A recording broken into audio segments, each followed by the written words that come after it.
Welcome everyone.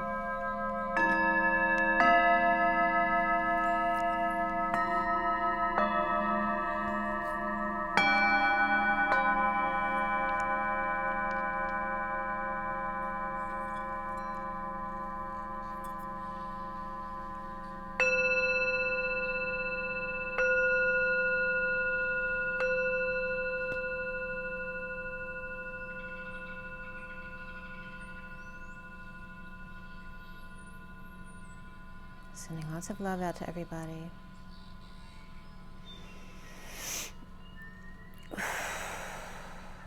Take a deep breath.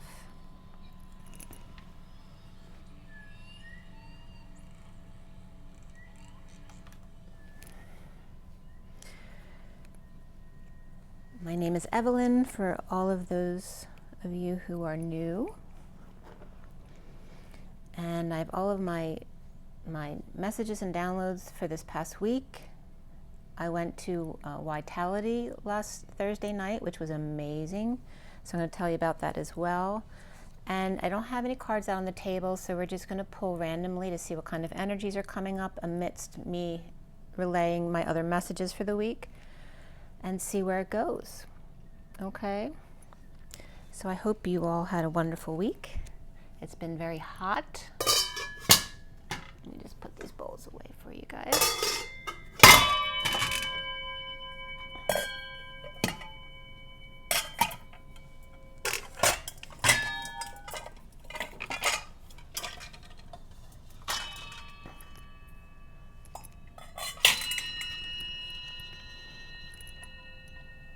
Okay.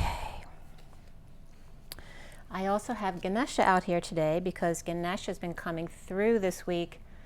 First, Hippocrates was coming in all week, and then Ganesha came in very profoundly for me. I put out an Instagram message about it, but I'm going to relay it here too. So let's go ahead and roll the die, and we'll pull a card just to start, and then I want to get into my messages. These will be messages since the 9th of July through till today, which is the 16th of July. And we started, it was 1:51 on the clock, which is the Magician and the King of Swords, which is also Gemini energy. That can be Virgo energy as well. And for everyone listening, all right, we have the 9, which is it's endings and compassion, but it's also the Hermit energy, which is Virgo energy. And then we have the South Node coming in, which is Libra. And we also have Taurus here. All right, so we have 2 earth signs. The cardinal Libra is in the middle. Taurus is fixed. Virgo is mutable, so we have a balanced energy there. In my message, was it yesterday? There was a message about being careful about playing with fire. Right? Enjoy yourself, but take responsibility for like where you place your matches. That was coming up. I've been seeing a lot of dead birds around the neighborhood, which is very unusual. My daughter actually saw one that was different than the ones I saw on my walks with Teddy this week as well. So I don't know if it's the heat or if there's something else going on. One was actually decapitated. So that was very strange.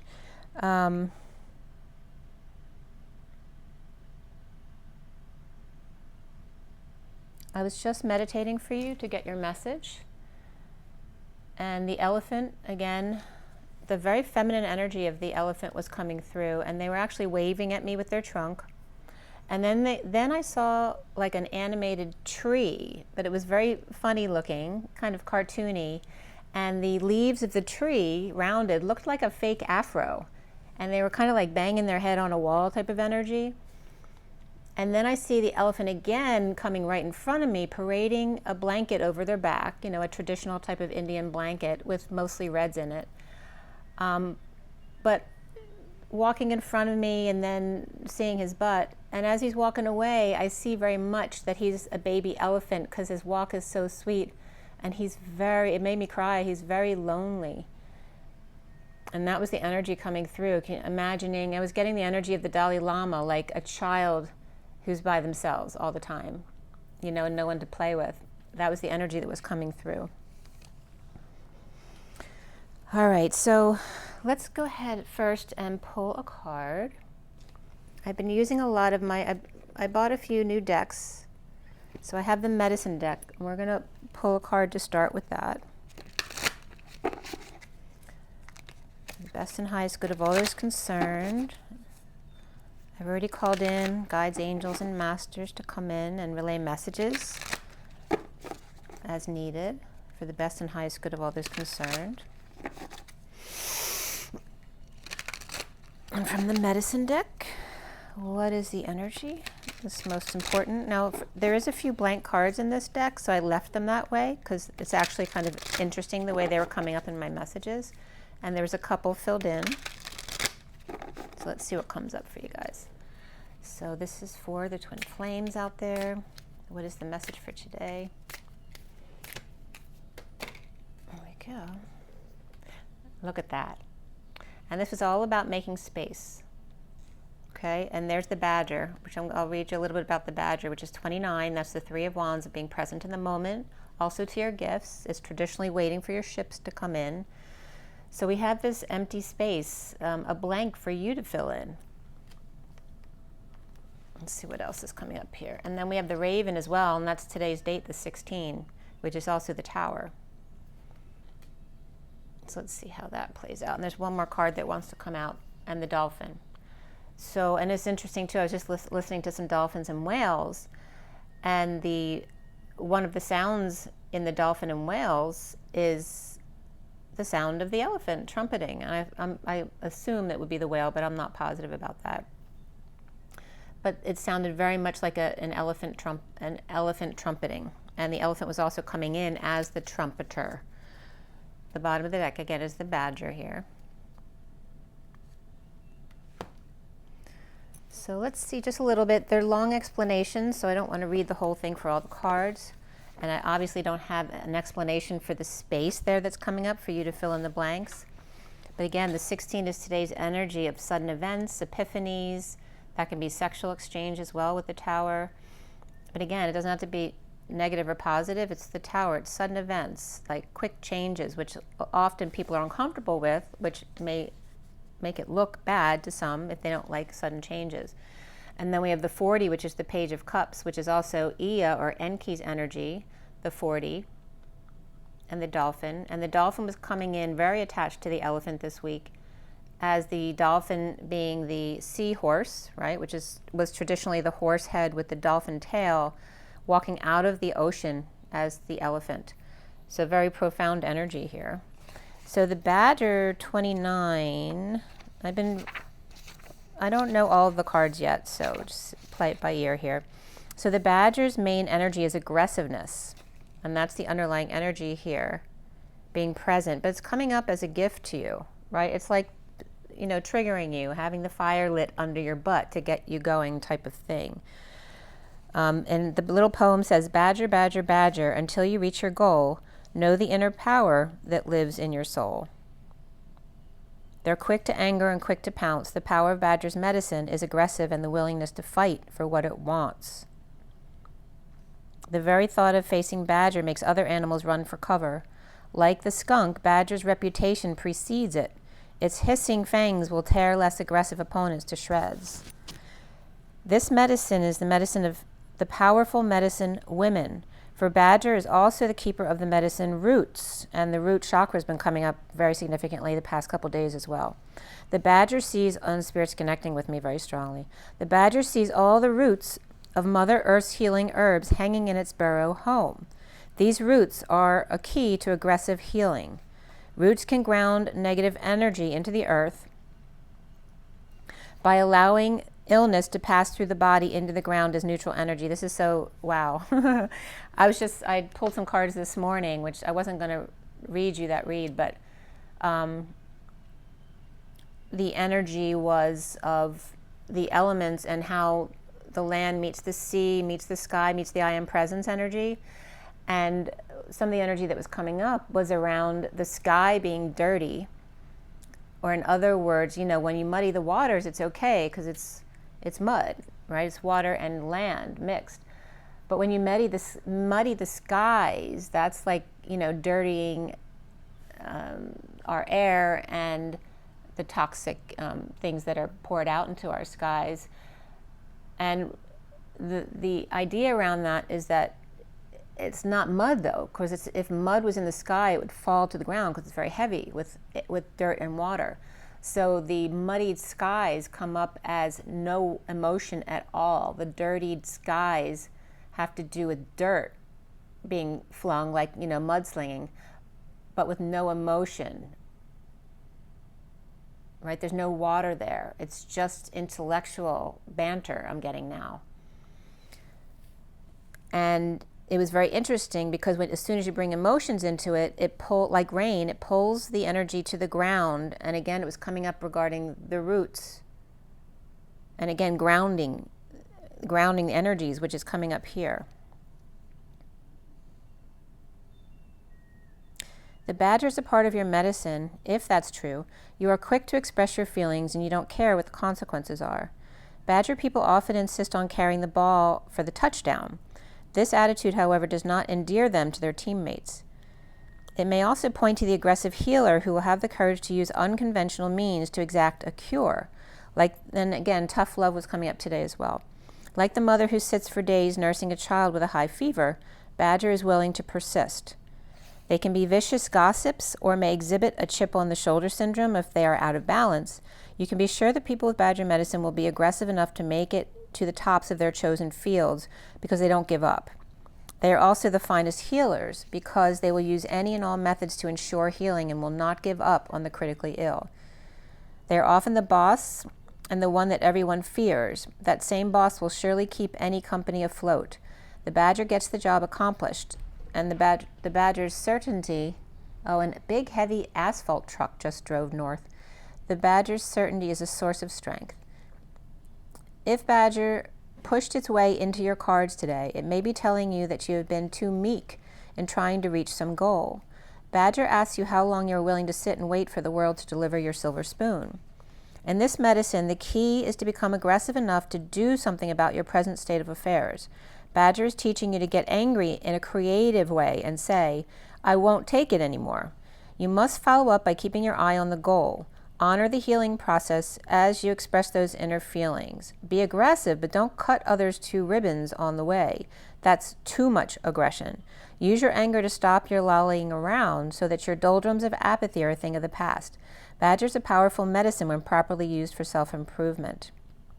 And it's signaling a time when you should be using your healing abilities to push ahead in life. Heal yourself by aggressively removing the barriers that don't grow corn, quote unquote, and cut away the dead wood and use badger's aggression to seek new levels of expression. Use the badger medicine's roots to keep grounded and centered in the process. And of course, reverse energies, it could be someone who's fuming, and obviously you don't want to be in that energy.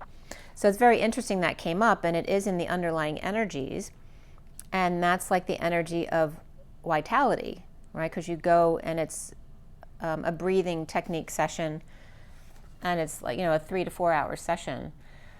And wow, is it intense. And we'll get to that in my notes, but you are crying harder than you think you've cried in your dark night. You cry harder than you've ever cried. You scream louder than you've ever screamed. I was freezing cold I was clearing all this like family stuff, both sides of my family. I saw all 4 of my grandparents and my 5th actually. I got really cold. There's one past life where I know I dropped dead in my tracks in the snow, so I know there's a freezing to death kind of energy there. But I also got cold again as an orphan energy, clearing that. There was so much that came up. So, and that's along these lines as well. So I want to bring up the Raven since today is the 16th.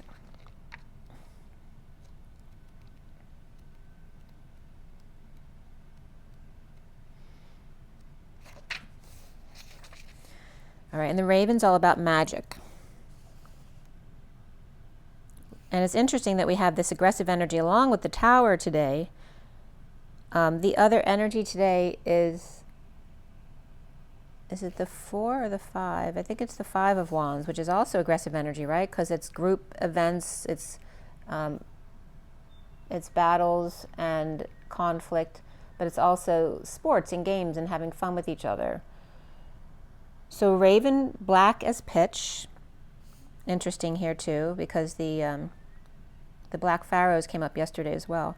The raven black as pitch, mystical as the moon, speak to me of magic, I will fly with you soon. Throughout time, raven has carried the medicine of magic. This has been true in many cultures across the planet. It's sacred in the medicine ways to honor raven as the bringer of magic. If the magic is bad medicine, the carrier may be honored out of fear rather than out of respect. Those who fear raven, and again, this is in the underlying energy, so the ways we used our aggressive energy are falling away as I cleared this week my stuff, and then bringing out a new way, and again, that energy's been coming up too, where you're breaking the chains of the bridge in order to build them back in a new and natural way. Those who fear raven, and Spirit's connecting with me, those who do raven may do so because they have been dabbling in areas in which they had no knowledge, and a spell may have backfired on them. Rather than analyzing the dark side of sorcery, realize that you will fear raven only if you need to learn about your inner fears, or self-created demons. Raven magic is a powerful medicine that can give you the courage to enter the darkness of the void, which is the home of all that is not yet in form. The void is called the Great Mystery. The Great Mystery existed before all other things came into being. Great Spirit lives in the void and emerged from the Great Mystery. Raven is the messenger of the void. So it's very much like mercurial energy here. If raven appears in your spread, you're about to experience a change in consciousness. This may involve walking inside the Great Mystery on another path at the edge of time. It would portend a signal brought by raven that says, you've earned the right to see and experience a little more of life's magic. Raven's color is the color of the void, the black hole in space that holds all the energy of the creative source. In native teachings, the color black means many things, but it does not mean evil. Black can mean the seeking of answers. I'm getting like intense connection right now. Black can mean the seeking of answers, the void, on the road of the spiritual and non-physical. The blue-black, which blue and black came up yesterday too, of the raven contains an iridescence that speaks of the magic of darkness and a changeability of form and shape that brings an awakening in the process. Raven is the guardian of ceremonial magic and in absentia healing. In any healing circle, raven is present. Raven guides the magic of healing and the change in consciousness that will bring about a new reality and dispel dis-ease or illness. Raven brings in the new state of wellness from the void of great mystery and field of plenty. Raven is the messenger that carries all energy flows of ceremonial magic between the ceremony itself and the intended destination. For instance, if a ceremony is being performed to send energy to a disaster area where people need courage and strength, raven would be the courier for that energy flow. The intention could be to allow the people of the devastated area to feel the concern and support of the participants in the ceremony. If you've chosen raven, magic is in the air. Do not try to figure it out. You cannot. It is the power of the unknown at work, and something special is about to happen. The deeper mystery, however, is how you will respond to the sparkling synchronicity of this alchemical moment. Will you recognize it and use it to further enhance your growth? Can you accept it as a gift from the Great Spirit? Or will you limit the power of the Great Mystery by explaining it away? It may be time to call raven as a courier to carry the intention, some healing energy, a thought or a message. Raven is the patron of smoke signals or spirit messages represented by smoke. So if you want to send a message to Blue Road of Spirit in order to contact the ancients, call raven. Or who knows, the ancients may be calling to you. Remember, this magic moment came from the void of darkness, and the challenge is to bring it to light. In doing so, you'll have honored the magician within. They say raven reversed is not to be taken lightly. It can mean that the boomerang is coming home. If you've wished harm to another, beware. You have asked for this harm to teach you in turn what it feels like. So I'm not going to read the whole thing, but that's, you get the energy there. Okay, and then of course dolphin is this beautiful innocent energy. The Page of Cups is the innocent child, like the elephant that I saw in my visualization. So let me get into my messages so I get them all, and then we'll pull some more cards as well. And we're in the South Node here, okay? So we're stepping away from Aries for a moment in the North Node. And here we have messengers here, but we have Taurus and Virgo as opposed to Gemini and Virgo here. in the North Node. And again, the energy of groundedness.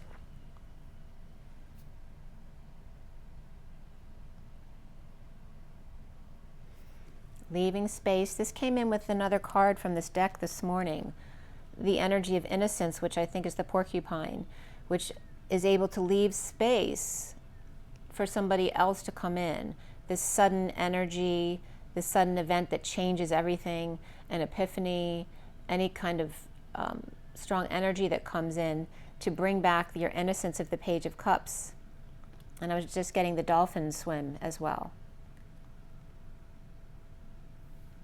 And with the bird, there's one card in my other deck where I always get the energy of the raven and the peacock in the eagle's nest. And again, it's this energy of the ravenous, right, which could bring up the aggressiveness that you're being shown today, of the peacock, which likes to be seen, right, can be a show-off, and then the eagle's nest, which is that power of security and home, which is also an energy coming up. Yesterday was the Four of Wands of home and union. So let's see here. So in some of the cards I was pulling back on the 9th, the elder moose was coming up, which is the largest deer, dealing with self-esteem, that wisdom has been used and you deserve a pat on the back. So don't be slow in allowing yourself that pat on the back. Grow quietly, perhaps, to calm your spirit. Allow strength and wisdom of silence to enter your heart, and then take pride in your words when you speak. Then the introspective bear came in. To enter womb cave safely, we must attune to the eternal mother. And again, Mother Earth is coming in, and that groundedness, the placenta of the great void. If we have questions, we must then have the answers too. To quiet the mind and just know. It comes up as the quote-unquote dream lodge and the power of the bear, the dream weavers, which is my term. Visionaries, mystics, and shamans in the cave of Brahma, considered the pineal gland within 4 lobes of the brain. The south in the forehead, the north in the back of the skull. So again, this bear energy.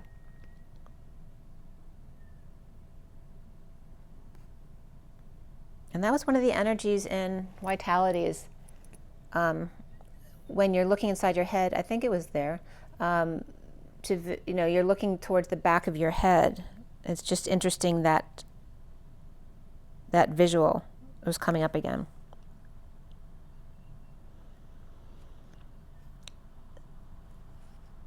So the west side, the bear is on the west here with this book, the medicine cards, and the right brain, the east is the left brain, and the intuitive bear reborn in the spring like blossoming flowers.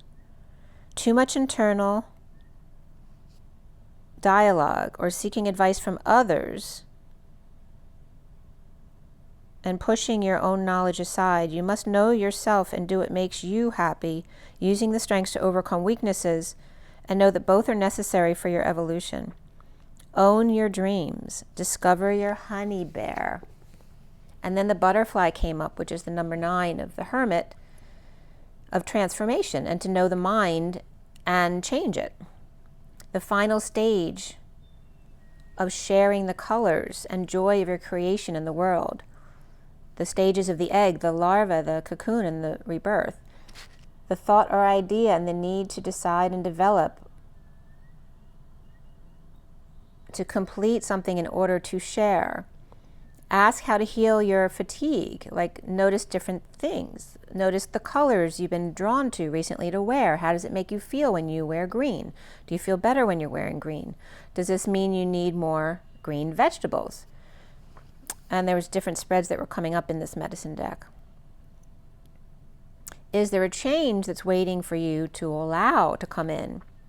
The divine feminine coming up with the 48 of the wild boar and confrontation, so there's that aggressive energy again. And then the word javelina came up, which is very interesting. That's what Maya called them, the wild boar, the javelina, and the cactaws saw the razorback as the wild boar.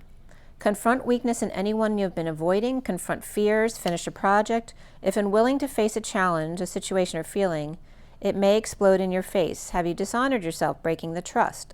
with yourself? Have you dishonored yourself? So make amends, recognize your mistakes or denials. Those sharp tusks can cut to the heart of a matter and reveal valiant warrior self you may have abandoned. So then the 2 and the 7 and the 27 kept coming up next to each other, which for me is the 2 is the Q, the capital Q, and then the 7 is the circle behind the Q, which makes the Vesica Pisces.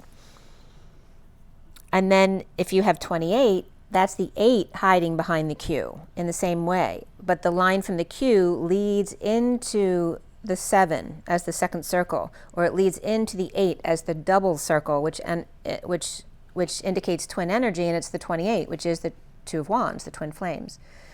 The High Priestess and the Chariot, Pisces or Virgo energy, and Cancer, Sagittarius energy coming up between 2-7 and 28 is the Elephant. And noticed that there was a talon on the Elephant card, right? Because they all have these little, feathers and bones at the bottom, and it was very significant there because one of the energies I'd seen before and brought to you before was the energy of a huge eagle or a prehistoric bird in love with an elephant, and the only way they could express themselves between two different species was for the eagle to come down and massage the elephant's head, their crown, and that was them loving them. And this was coming up again. The eagle with love with the elephant holds a gemstone or a crystal, a wishbone feather, or is this leather, or a horsetail energy? The elephant with the porcupine, with wise innocence here.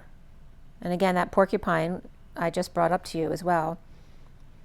The story was about the porcupine who wasn't afraid of the bear and wanted to play with the bear, right? And then they got the bear to stop being grumpy and saying, well, you're not too old to play. Why not? Come play with me. And the bear, everybody else was scared of the bear, so the bear thought about it. And it was like, well, maybe you're right. So there's a need to trust and play again, to roll over and get your belly rubbed, to be the turkey, completely vulnerable, right? The turkey is considered the offering, the giveaway. And then the elephant came up again. I'm getting big connection again. So elephant keeps coming up as font is the breath, right? Panting. It's like hyperventilating like we do in the breath session. It's the breath of life, the Holy Spirit. The Eli part is the big gift of the elephant that it is, and the big breath. The big gift of the Holy Spirit, or first breath. And then if you mush the letters together of, what was I putting together here?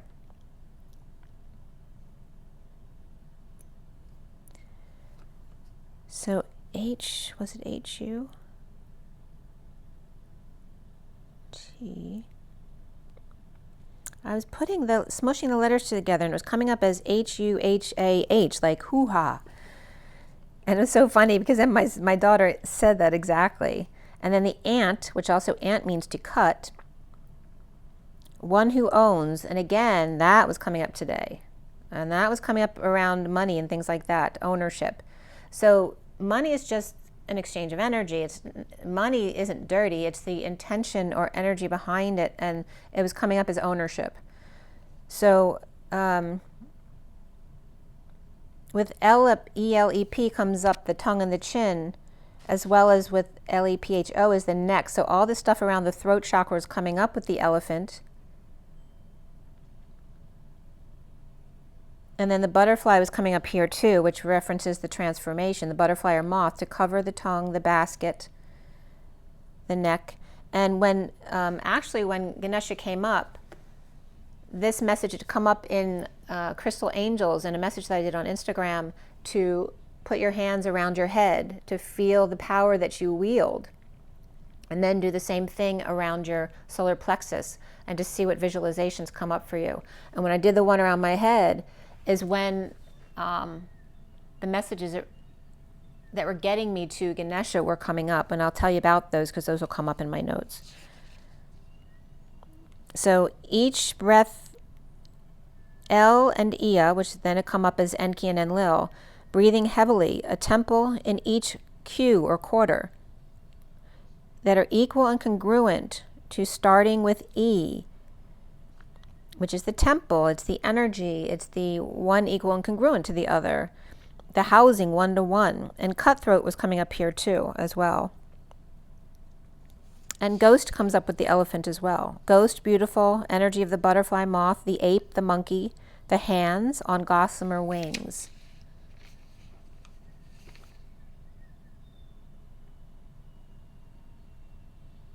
And I was just going back to Javelina. They were showing me again how it's broken down. And right, it's like Evelina with Javelina in front of it, which is why it prompted me, obviously. But it's the energy of avenue and line, right? Path and line, which is the leap. And then the J. So the J in the front can represent Jesus, but also was coming up yesterday as the hook. I'm getting the anchor, the hook, line, and sinker, the anchor, what grounds you, the path. I'm getting walking that fine line, the avenue path, walking down the avenue. And again, the line is the leap, it's the bridge, it's the arc to the other side. So again, Javelina comes up as Jesus, or the anchor that takes you down the path to that leap, to bridge across.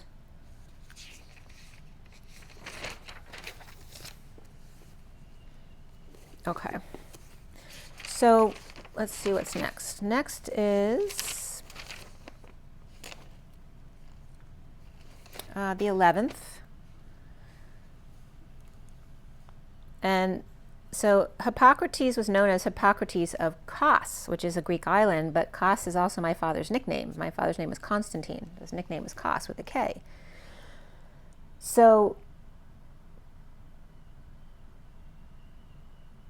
my father's coming in. My father's a doctor, and so of course it's involving the Hippocratic Oath, and then the hippocampus was coming up all week, and last week as well. And again, the energy of the horse and the elephant and whatever else is going to be coming up now here. And also, interesting, like I've had a few masculine energies put themselves out there to me, right? Just random ways. Doesn't mean in a romantic way. It's just like a neighbor coming up to me, and then someone I had met in another place on vacation had reached out to me as well, who just happened to communicate down there by chance. And it's very interesting to see how that might play out. And you may be being tested on how you deal with energy. Are you being true to yourself? Are you honoring yourself? Are you putting the proper boundaries in place? Are you remembering who you are? Are you remembering that you're connected with your twin? There's all of this energy that's coming up to show you what you're missing. I was getting, again, trust and faith. The Greco-Roman period was coming up, and orphan forgiveness, and then we had that little elephant feeling very alone. The energy of the galactic healing and liberty of Sirius, as we're coming up to Lionsgate soon. Of health, the snake and the carrot, and again the carrot is underground. The Greco-Roman portal that's open, and that's the medicine energy. And again, my Mr. Ed, as God, always comes up as medicine. It's me, Ed, medicine, right? The moving middle I'm getting now, right? It's the medi is the middle, and cine is a movie. The moving middle. That's a great expression. Gecko-Roman was also coming up. Gecko-Roman. Gecko was coming up as the row man, the one who rows. And then Kos and medicine and do no harm. The father came up with lessons and blessings of Atlantis and scribe and wars and battles. And again, the records of history. The father and daughter and time traveler's wife. And then time on this card, 150, 119, again, is the King of Swords and the one which came up on the clock. at 1:51. We started the video. And then 19, which is the sun. It's time. Greek father and the Hippocratic Oath and the hippocampus, Hippocrates being the father of medicine, vow to heal gods, vowing to the healing gods to do no harm. When you take any doctor has to take this oath, and you're vowing to the healing gods to do no harm to others. Apollo, Asclepius, I'm not sure if I'm pronouncing that right.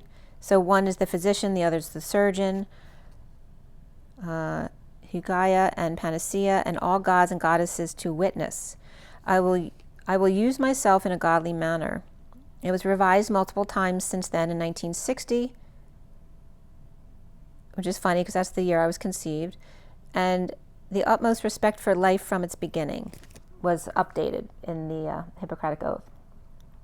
So Hippocrates was born on Kos in the 5th century BC.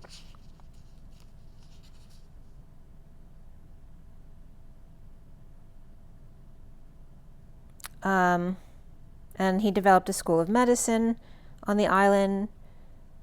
And so then I was being guided to break down everything related to Hippocrates. And again, of course, hippo means horse. And then we have crates or crates, was coming up as the horse and the opposite ion or power structures, the cradle, the binding, the twist, the wind, the chariot. And there's chariots of fire, literally. And now this is the 11th. This was the day before I went to Vitality. So the horse and chariot and those things that go together, that fit or complement, balance each other and attract. A Greek health portal that's open for father lessons and blessings, a time to clean the waters. And then the frog comes up, which brings the rain. To clean the waters for dolphins. And then Philadelphia was coming up again because it's Phil-a-dolphin energy. It's sibling energy, Delphi, and then Delphi is the dolphin energy. And the elephant being that horse-dolphin energy, right, coming up with the hippo, or the energy of the elephant being a sibling to all, or the frog being the sibling to all, who sings in the rain, who brings the rain.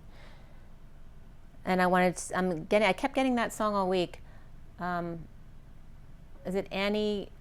I'm blanking out her last name. You know, who bring the rain like a melody. I can't remember the lyrics, but you know what I mean. If you remember who I'm talking about, you can put it in the comments. I have trouble retrieving words sometimes. For those of you who don't know, I've brought this up multiple times before, but I was hit by a car in 2016, and I'm fine, but it did knock my short-term memory a bit, so I have a little bit harder time retrieving words. Father, a scribe of Atlantean civil wars. Okay, so here's a record keeper, the librarian type of energy of Hippocrates, which equals horse and library, a binary one of dark, and instead of dark and light was coming up as the binary one of dark and right, or records, divine arc, and journaling, like your journey on the ark. Swearing to Mr. Ed and the Mrs. an oath to do no harm, as they are recording everything. So then I picked the weasel from the medicine deck, number 33, which is the Christ vibration, and the underlying energy of the turkey, 31, which is today's energy, the 5 of Wands, as the weasel assesses their enemies and their enemy's power very accurately and reports back to the ruler. Here the weasel is assessing the turkey who sacrifices themselves for the greater good. And, of course, thanksgiving, or giving gratitude. Then blue,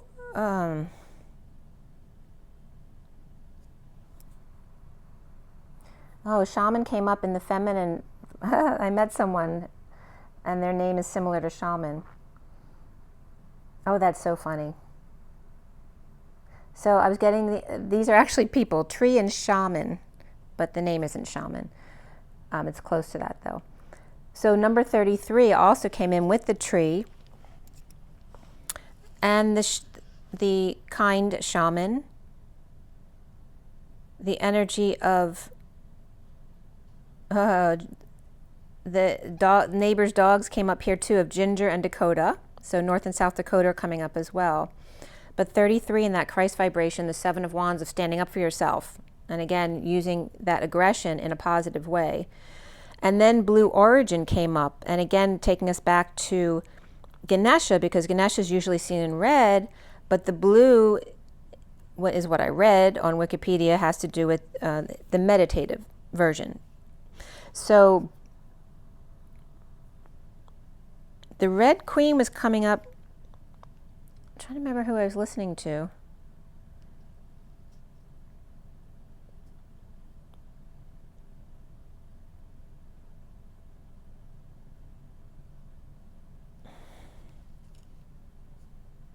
I don't know if it was Elena Denon I was listening to a little bit, but the Earth Alliance was coming up, and the Red Queen was what was called the buried mother computer that housed sound frequencies to cause distress to the collective. But again, this was taken care of. Yeah, I think it was Elena Denon. So again, this red versus blue energy was coming up. And then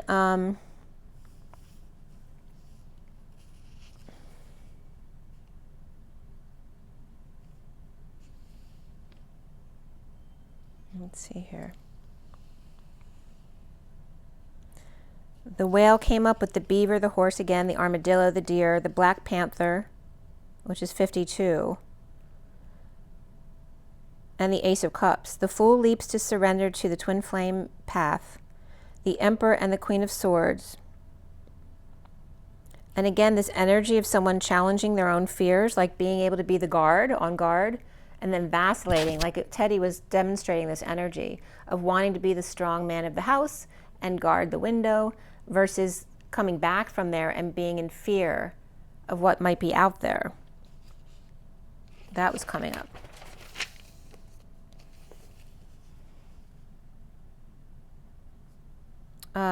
Yeah. All right, so that night I'd done Vitality, the night of the 11th. So now we're on the 12th. All right, so I'm going to give you just a little bit of the details of what I was experiencing. The first thing that I went into, right, so first I'm hearing other people wailing, and I wasn't sure if it was part of the music, because the music keeps changing based on the emotion that he wants to bring out and clear, and based on the breathing techniques used. It's very cool. So first I'm hearing other people cry or wail, just sporadically, and I'm fine. I'm like, oh, is that what's going to happen?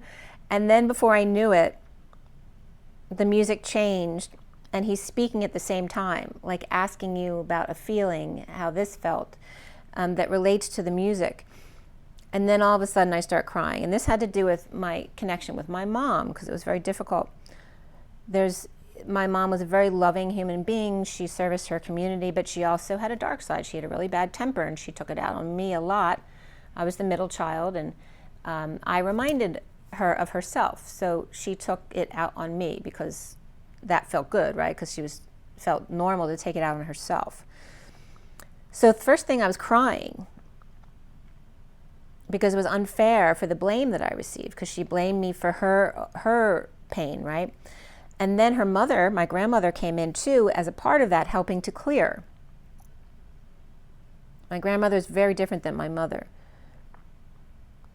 She was actually a nervous Nelly kind of energy, but she was also a doctor, which is unheard of in her day. So I'm seeing my 4 grandparents, and my mother's and her mother was involved in this, in the purging of the crying. But then I saw my dad's parents, and they're just standing there being very serious and unaffected by all this. And I'm like, oh, well, maybe I don't have to clear my father's side right now. Maybe they're fine. And then before I knew it, everything changes, and now I'm screaming in rage. And that's clearing the injustice and abandonment. So I'm getting rejection and humiliation on my mother's side, and I'm getting abandonment and injustice on my father's side that brought rage. So I was screaming. I don't know how long I was screaming, but I lost my voice in the session. Yeah, and my great-grandfather, David Lubin, was coming through too, because he was humiliated. That was my mother's side of the family. And then I was freezing. My teeth were chattering as I was freezing to death, so I was clearing that energy. And then I was crying again, which then I started singing and turned into shaman. I started chanting, which I don't normally do.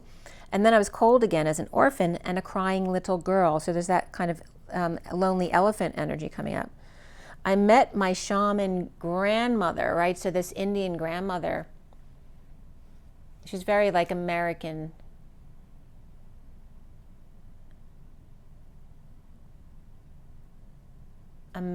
Indian energy. And she was very sweet. Like her face was so shriveled up. She was really, really old and ancient. But she was coming through with the chanting. Then my body started to contort. So he let us know that certain things might contort, like your hand might contort, which my left hand did. My right hand contorted a little bit, but not significantly like my left hand did. It cramped up. And then my whole body started contorting a lot to the left in all sorts of weird positions. And it's so interesting too, because you don't have control of any of this. You don't have control. I mean, you could stop and block it if you wanted to, but if you're allowing the experience, you're not doing any of this. It's just coming out of you, right? So I'm stretching to the left and doing all these contorted positions, and then I was taken less so to the right. And then my past masculine relationships all came in, and they all bowed down to me. And it wasn't just forgiving all of the people in your life, and this was my masculine relationships, but them accepting forgiveness, them allowing forgiveness, right, which they may not have before in the past. And then my twin energy came up. There was a lot of clearing around that. And again, apologizing and forgiveness. But for me, there was a lot of I'm sorry and I love you energy. I saw then the eagles come together after all this clearing to kiss. The eagles came together, which for those of you who listen to me know that I'd seen an eagle who was soaring the skies alone, and it was the deepest grief I had ever felt in my life. And that was when I did the harmonic egg in California. And that was a whole progression they had shown me of all of the animals coming into being the human wounded warrior. So that was a very profound experience. So here's the eagle, the masculine eagle, coming together in a kiss, finally coming together with his mate. And then the two eagles morph into all these other animals as couples. And there was some affection there, twin affection coming up there as well. And then all staying together in the end. I saw a dog randomly in pain too. It's kind of like that wolf dog energy. And there was the energy of needing to forgive God, right? For feeling like God had abandoned you. And then I saw a stone-like unicorn, which came up like I posted Hosanna from Jesus Christ Superstar when the rocks and stones begin to sing, because this was the energy of this stone-like unicorn, right? Even the rocks and stones have consciousness and they will begin to sing, right? If every voice were still, the noise would still continue. The rocks and stones themselves would start to sing. Hosanna, Hosanna, Hosanna, Hosanna, Ho. So you can listen to that from Jesus Christ Superstar if you'd like. And then I saw the same in the dragon. The dragon was stone, but the eyes were alive. There were tiny, bright green eyes. And at will was coming up. He had brought us to different spots, the liver and the bladder and the 2 inches below the belly button, which is supposed to be the center of balance of the body. But he was also calling the root energy of the will. And again, there's a lot more stuff that came up, but I don't want to, it'll take me forever to retrieve it, and I've probably forgotten half of what I experienced. I tried to record as much as I could. I did put it out there in Instagram, and I also opened up a TikTok account, which I didn't have before. So you can check both if you don't have one or the other. I'm trying to post at least the videos on both. I can't post the pictures on TikTok, obviously. So, and I've been doing the 30 days of the Huna prayer, but I forget. And I keep getting reminders. Mother Mary keeps coming in, reminding me every day in different ways. It's so cool the way she's been coming in. The underlying energy of the vows then of the Native American, food and hunger, ships and authority figures, finances, knighthood, karmic relationship, and vows. The Native American hunger issues came up. And again, teepees transformed into bright white ships with wind in their sails. And food and hunger addressed by authority figures here. The Mayan woman, and then I looked up hunger issues, and a Mayan woman came up. Not a Mayan woman, but a woman had bought a vase recently for $3.99. It turned out to be an ancient Mayan treasure. This was in a thrift store in Maryland is where she had bought the vase. Very interesting. And then, and that was a recent article from this month. And then in Peru, there was an article from July 9th, 24, that they found the remains of a wealthy Chimu pre-Inca Indians, or natives, between the Pacific Ocean and the Andes. They found 11 individuals about 800 years old with jewelry on them. Okay. So then on the 12th here we're on, I asked what I had cleared during Vitality to see what came up. And communal living came up, the father and the baby, the masculine versus the feminine, and the spouse. And this all to do with Atlantis and communal living. The angel and the farm. The farm keeps coming up over and over too, right? Back to the natural ways. The angel and the farm, which again has the horses, the two horses. The forgiveness of the biblical carpenter, or Jesus, and the unicorn wisdom of the high priestess of persecution and inquisition, left hung out to dry, as the mother and children and son filtering through the trees, or Mother Mary and son, as my message at the Cather's Castle of Jesus on the cross, saying, look to the sun and to the butterflies, and why would you keep your eyes closed when there's all of this to see? Transporting to father as baby, and the masculine and feminine back to back, with spousal integration from Atlantis community in the walls of the Atlas Mountains. And then I was getting Whitney Houston in The Bodyguard singing, for the Bible tells me so. For the Bible tells me so. The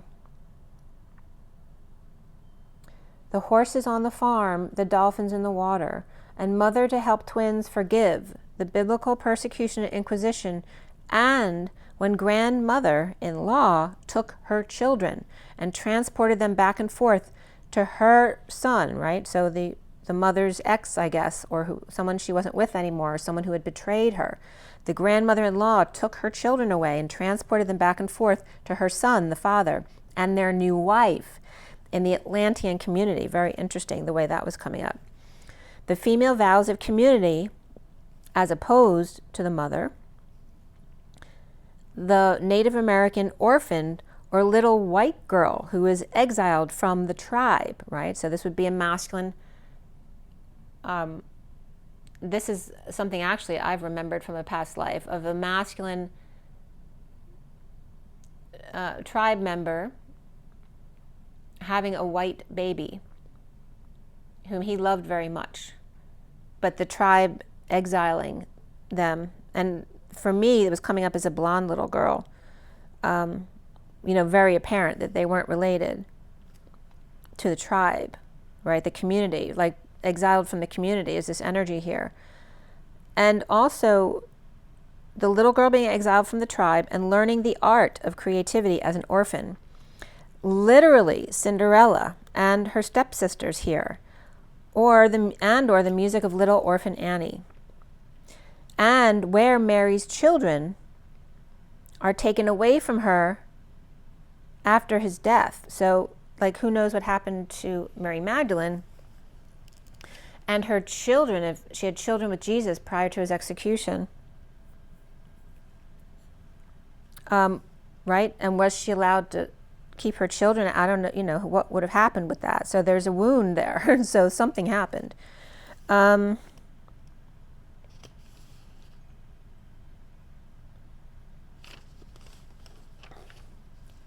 blue heron was coming up in the opossum, and the energy with the bear, the dog, the antelope, the squirrel, and playing dead, the opossum, which is the strategist, right? You owe no one an excuse. Again, this is just being direct and honest up front that you won't need an excuse later.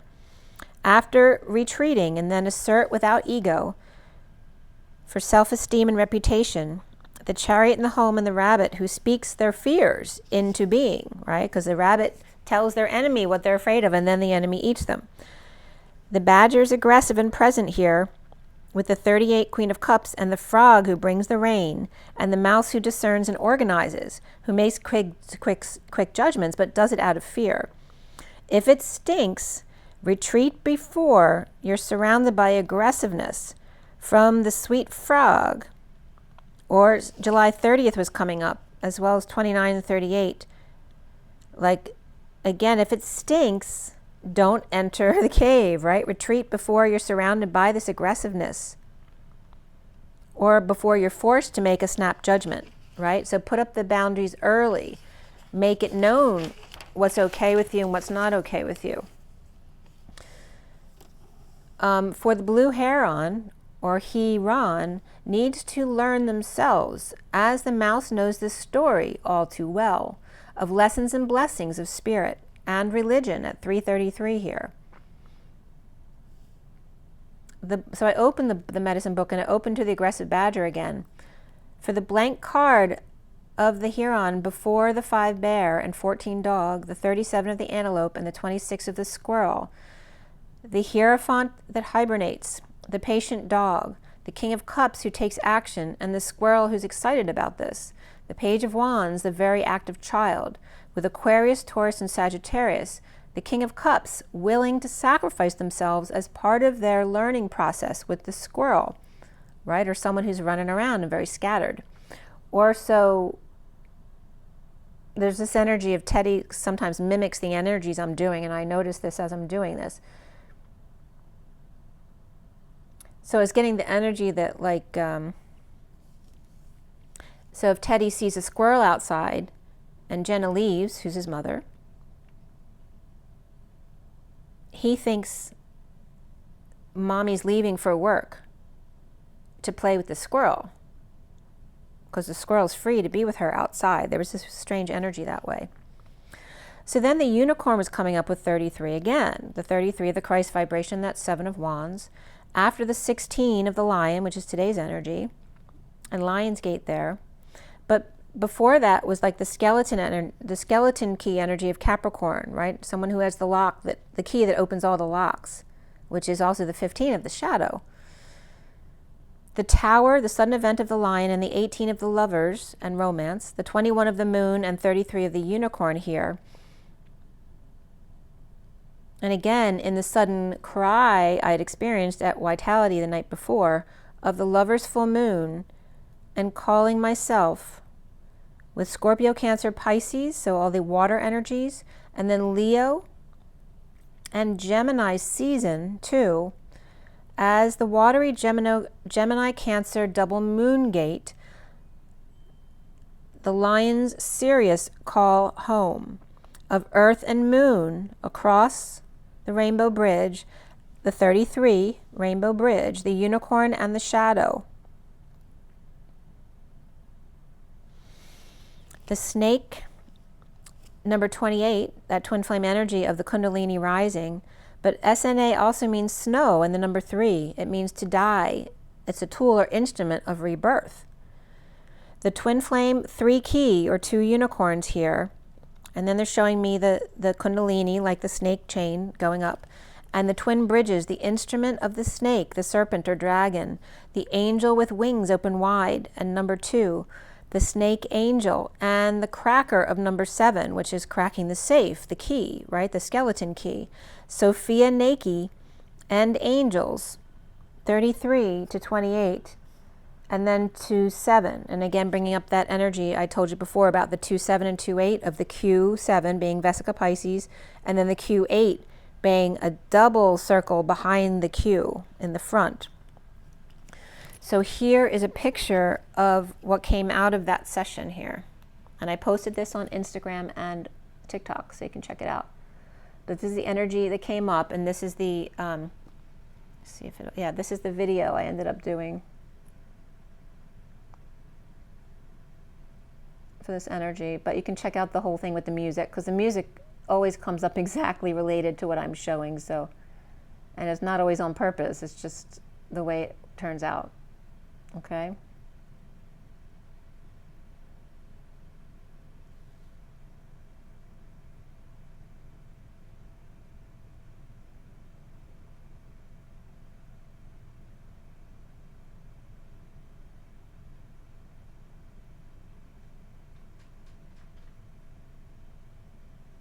Okay.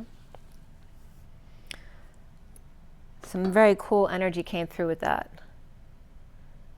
And I actually was getting some Ganesha energy with that. Again, the horse and the hippocampus was coming up as literally means the farm, the horse farm, which is the horse campus, which is the farm. And the farm is the F of digamma energy, or the twin flame energy of activation, and the twin flame arm. The pyramid support system, or the center pyra, right? The fire and the central support system of the pyramid was coming up as that tree that I just showed you. But initially it was being shown as the pyramid, where it was much wider at the bottom.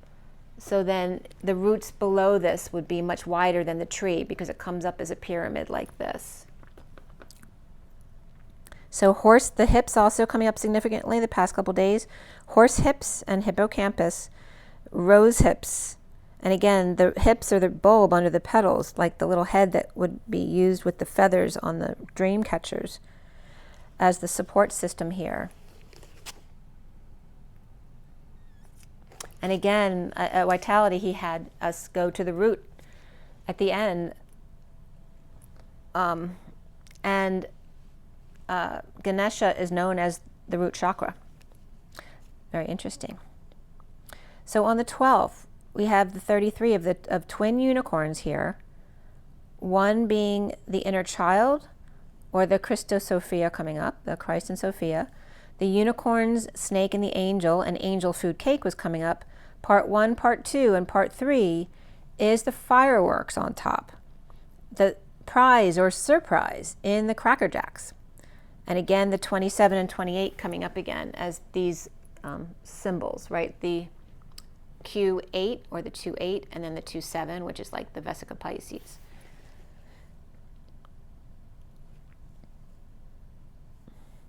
The gate holders with the snake at their heels. And the bribe was coming up. And the angel to catch you when you fall. To take that leap. A surprise party by the angels with 7 candles to blow out. The twin flame shadow to the twin flame and the higher self. From root to tip, or your hips to rose hips in the chariot. And the next cards were the 10 of fire. It went through the whole deck. The chariots of fire of judges and patience with the eagle, the Libra, the mediator, to Virgo, and the Knight of Wands Phoenix rises as the wise fool leaps into union with the sun, as the Page of Wands is the inspiration to take off, the Lambda leap, the Emperor's birth of the 5D station at the mountain, just in time, through August 31st was coming up here. 2 is 1 in the dragonfly, and the group thorns that you have to pass through is like a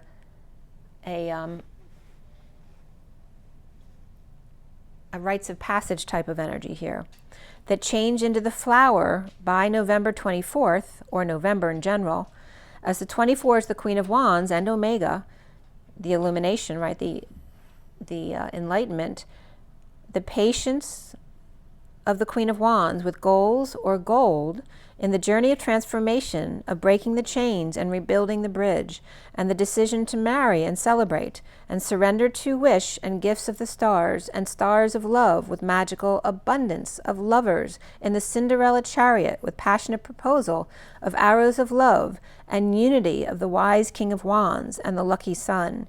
The Empress, beware, you can't fool Mother Nature, with an internal map of the world, as the masculine comes up as the one cleaning the exterior.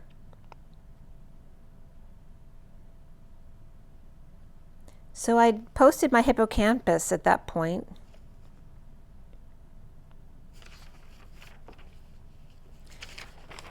And then we go into the 13th. And I was a little bit headachy waking up the 2 mornings after Vitality. And I felt exhausted for 2 days.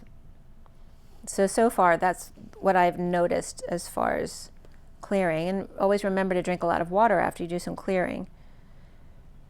So from the medicine deck, what I pulled, the first underlying energy there was, again, that blank card like that.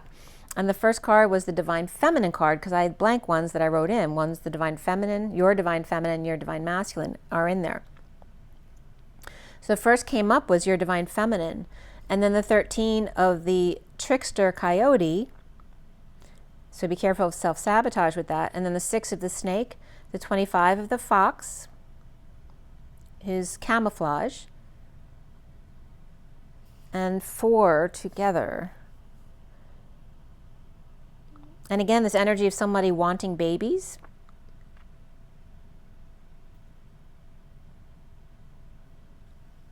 And again, I had the energy of the babies with Teddy too, because he met 2 dogs younger than him who he liked both of them. But of course the feminine, the feminine was a puppy. She was only 2 and she had just had 9 babies. And she wanted nothing to do with him. And she was like staying close to her mom, is like, don't let him touch me. But the 33 tree energy coming in, the family tree of the Christ vibration, and again, the sun filtering through the leaves of the family. On the 11th here, which 11 is alignment and justice and truth and balance. The first card here is the Great Spirit Eagle, who faces the 42 of the Bat, who is the rebirthing energy of the darkness, as the 51 King of Swords Jaguar with integrity, and the 10 of the Earth Turtle, the 47 of the Prairie Dog, who's all about retreat, and then the 50 of the Alligator, who's about rolling with the punches. The Jag in the retreat and the Turtle rolling with the punches at 28, which is the 2 of Wands, but also the energy of boundaries of the home, right? And learning to put up boundaries that your home does for you. The twin flame transition with Lover, Knight of Wands, Fox, and the snake protecting her eggs. And again, Ganesha comes up as the belly being a place of keeping the eggs, like storing the eggs. I don't know a whole lot about the history of Ganesha. I was reading on Wikipedia just to catch up on some information, but living through the multiple snake bites of the poison and transmuting all the poisons, the power of creation, which includes sexuality, psychic energy, alchemy, reproduction, immortality, and ascension, shedding the skin to be whole again. And then Thoth, which is also Hermes, the father of alchemy, with 2 snakes around the sword, healing the masculine and feminine, who are melding 2 into 1 and to produce divine energy. And is the coyote laying a trap or getting a taste of their own medicine? Or is this the snakes shedding their own skin, leaving the coyote behind to become new fox in camouflage, while on the move, having become young again? The master eagle magician and the bat who comes to them, singing in the dark and wanting to learn more, 1-to-1 with the divine feminine. The King of Swords with integrity, also Libra, turtle energy here, and Ia's glee with bat and ball, or sphere, as Jaguar devours misdeeds and misconduct, teaching to come back to your higher self with integrity and compassion. With Turtle, who's all about give and take and grounding, and if you don't like something, to correct it with yourself, and then your energy will change, right? So whatever you don't like about that situation or other person, etc., change that in the way you treat yourself, and then that outer energy will change. Retreat to allow them to roll with the punches, carrying you home, or carrying your home wherever you go with you, as in the heart is your home. So on the 13th, still here, and the 13th is when Ganesha came through. So I'd pulled cards from the medicine deck, and the underlying energy was the horse. And prior to that, the horse is 35, and then prior to that was a blank card, and then my elephant card, which I wrote in because I didn't have an elephant in the deck. And I'd done this, last week. or the week before. The first card was the Divine Masculine, and then the 44 of the Hummingbird, and then the 37 of the Antelope. And then I did a meditation.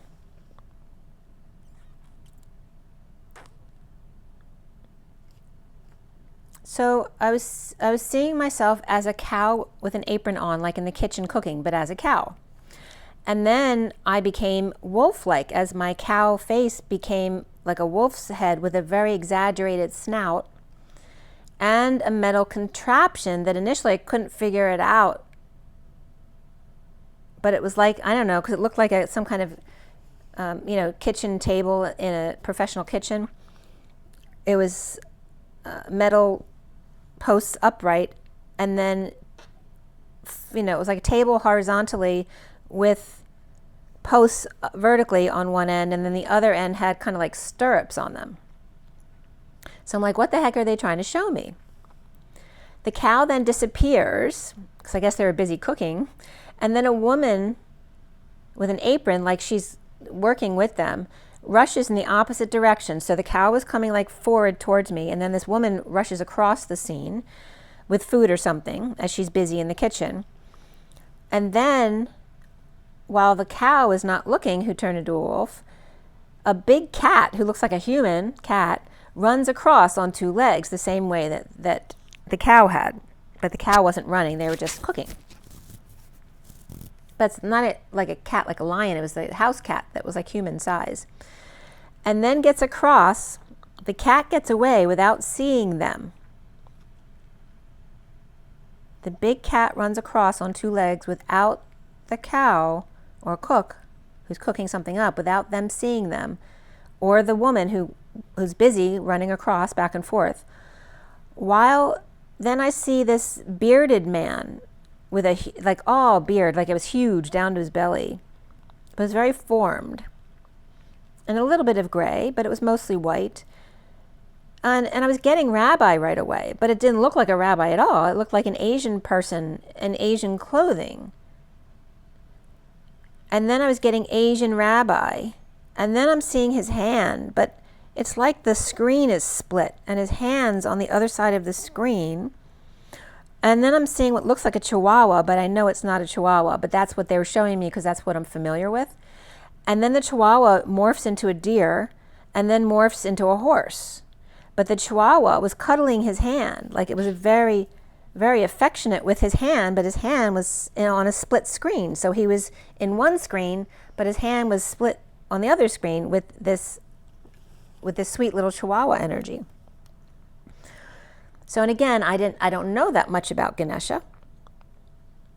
Or the stuff that I did know about Ganesha, I don't remember because I forget everything in my short-term memory.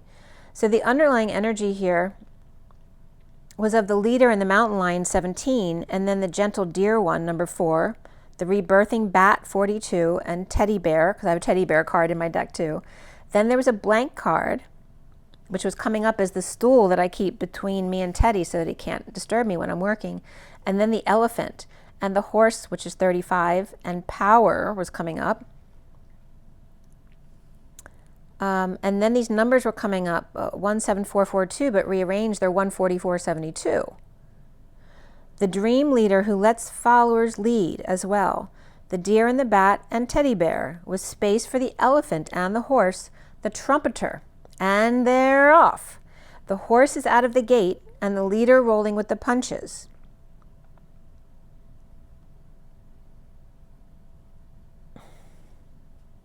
And then I don't know what I meant to write here, because it's either leaving DC behind or CDC, which is the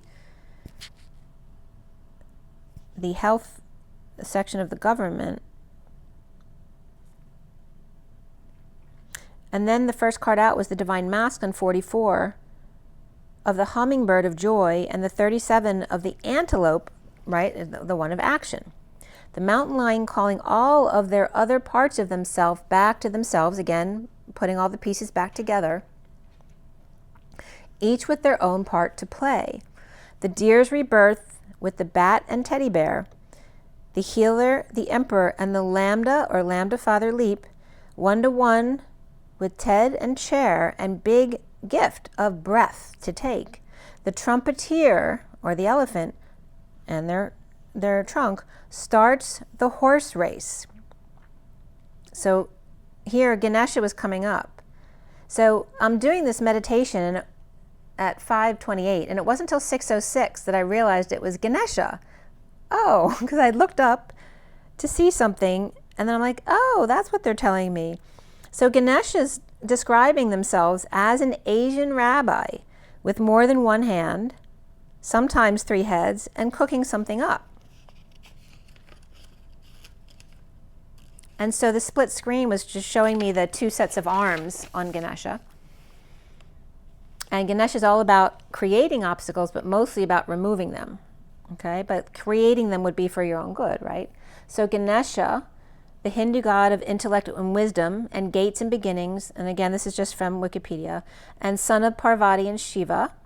And there's always bonbons out, right? And sometimes coconut shells, as I have some coconut shells out here. And I don't have any bonbons, unless you consider all my little stones bonbons. So I was just doing some notes to remind me about Ganesha.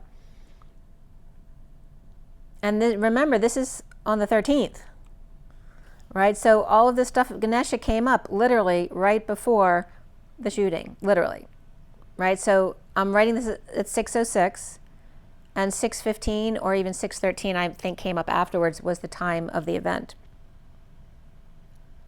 So the big belly is the cosmic eggs, representing past, present, and future, are all present in him. And then his usually red or blue during meditation. And then 8 incarnations. Okay, I have to stop for a minute, let my daughter in.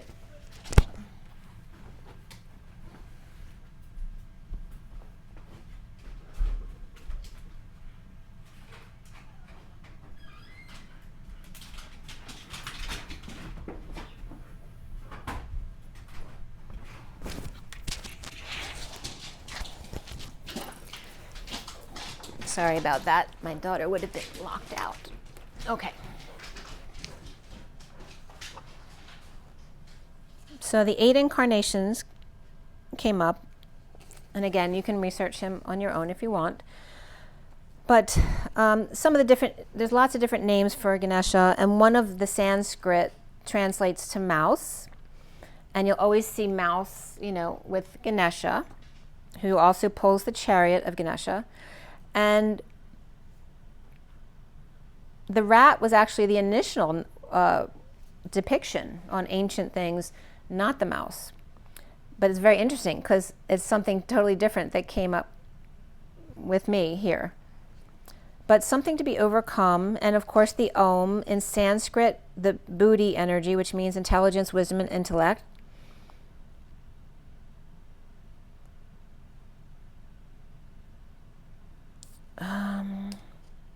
And again, according to Kundalini Yoga, Ganesh resides in the first chakra, the Muladhara, the original main base or foundation. You dwell at the sacral plexus at the base of the spine and guides all other chakras, forces that propel the wheel of life. And again, the festival is in September, and the sweets are called modaka, small lattice. The festival is the 4th day of the waxing moon from August to September, and the birthday is the 4th day of waxing from January to February. And it lasts for 10 days and ends with them putting idols of Ganesha in the water. So the divine masculine with numbers 44 and 37 of joy and action. And then Teddy had come in to cuddle as well. The hummingbird pollinating the divine masculine's flower. So the antelope king of cups takes action. So again, planting the seeds, right? Lighting the fire under somebody else's butt, but doing it in an energetic sense. The 49 of the salmon came up with the 27 of the dragonfly and the blank card. Lucky and happy with self, with passion of 2 as 1 in the beautiful mind, and a new circle to fill or fulfill with Ganesha. Mr. Ed, your divine masculine, and then Dr. Mr. was coming up and whispering in their ear. And again, the chihuahua on Ganesha's hand that became the deer and was the antelope here, and then the horse. So what were they trying to show me? So the charioteer is usually Krishna, not Ganesha, right, with the horses. But there was one depiction I found with 5 horses and Ganesha. The one with Krishna is Arjuna's chariot regarding the 5 senses. Always returning to source, to where once belong, my Ganesha with broken right tusk, unless the left is dislocated and bent. So I'm not sure which tusk is supposed to be broken. Ganesha is pulled by a mouse, but remember, what does a mouse do? In Cinderella, they turn into the horses, don't they?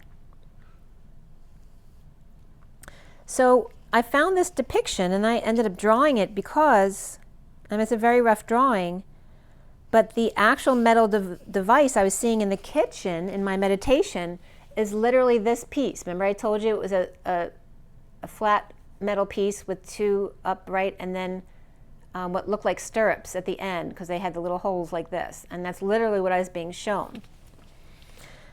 So I ended up posting that as well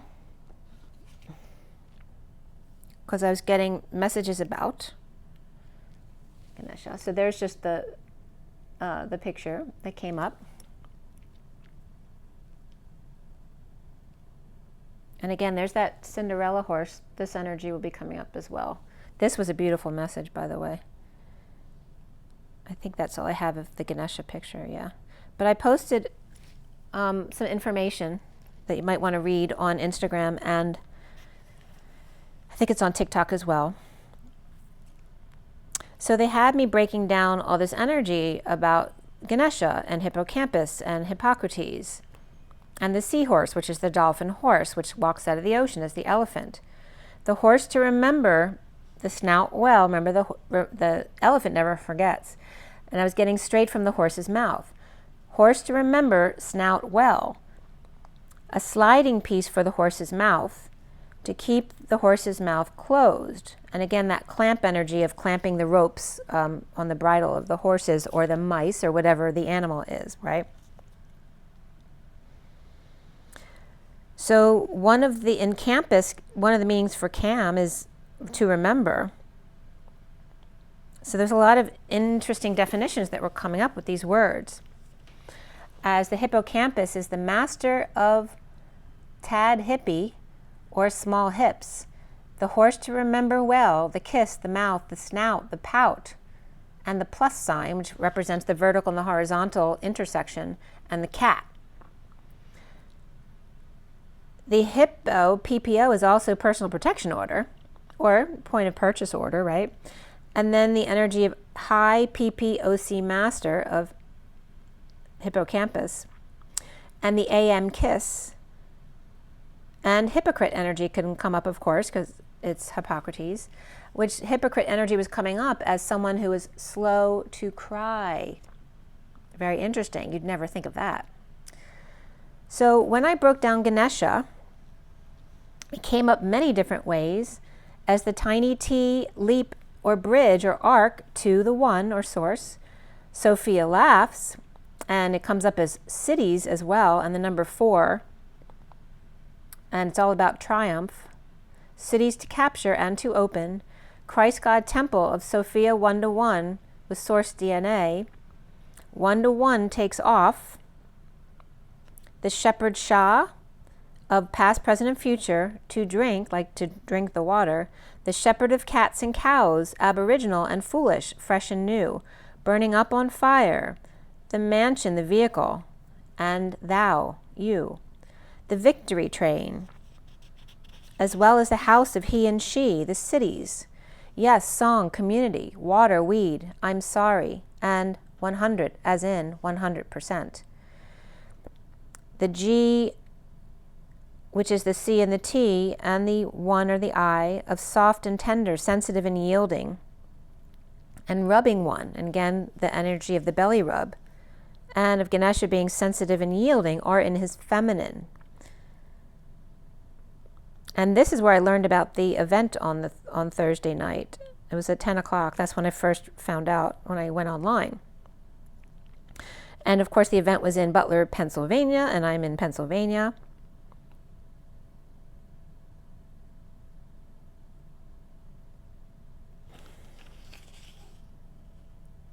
And it was weird too, because I swear when I watched the video of it, that it was his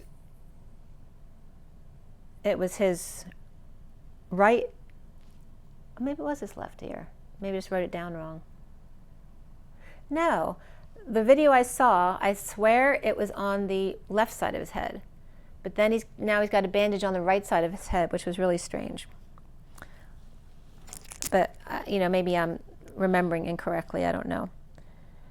But I had watched Sam the Illusionist and his meditation, and they were saying that it was a reptilian energy that had taken over this poor boy, who apparently had been very abused in high school. But you can listen to Sam the Illusionist if you want that message.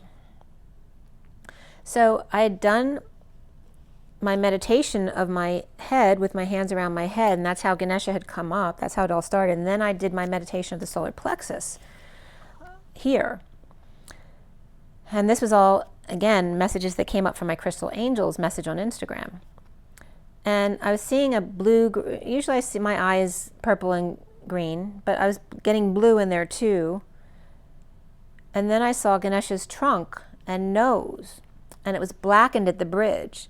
And so it was coming up as this at my solar plexus, because I always had nose issues growing up, because I always had a bigger nose than my siblings, and I didn't like my smile, because whenever I would smile, my nose comes down, and it, you know, and it distorts the picture, right? So, and it's even worse now, because not my issue around it, but, you know, on the phones, it accentuates the thing closest to it, which is the nose. So it always accentuates the nose. So here's Ganesha coming through saying, you know, look at me and my nose and how much attention I get. So again, this energy of confidence issues and honoring your temple. And Ganesha was calling the nose the teepee, or the pyramid of breath, right? It is the house of breath. Darkening, and you're darkening your house of prayer, right? When you're denying your nose. When opened by eyes, my hands were in the shape of a house. And again, the nose is a natural shield of the Holy Spirit, 1-to-1. And the old Sophia pirate was coming up here.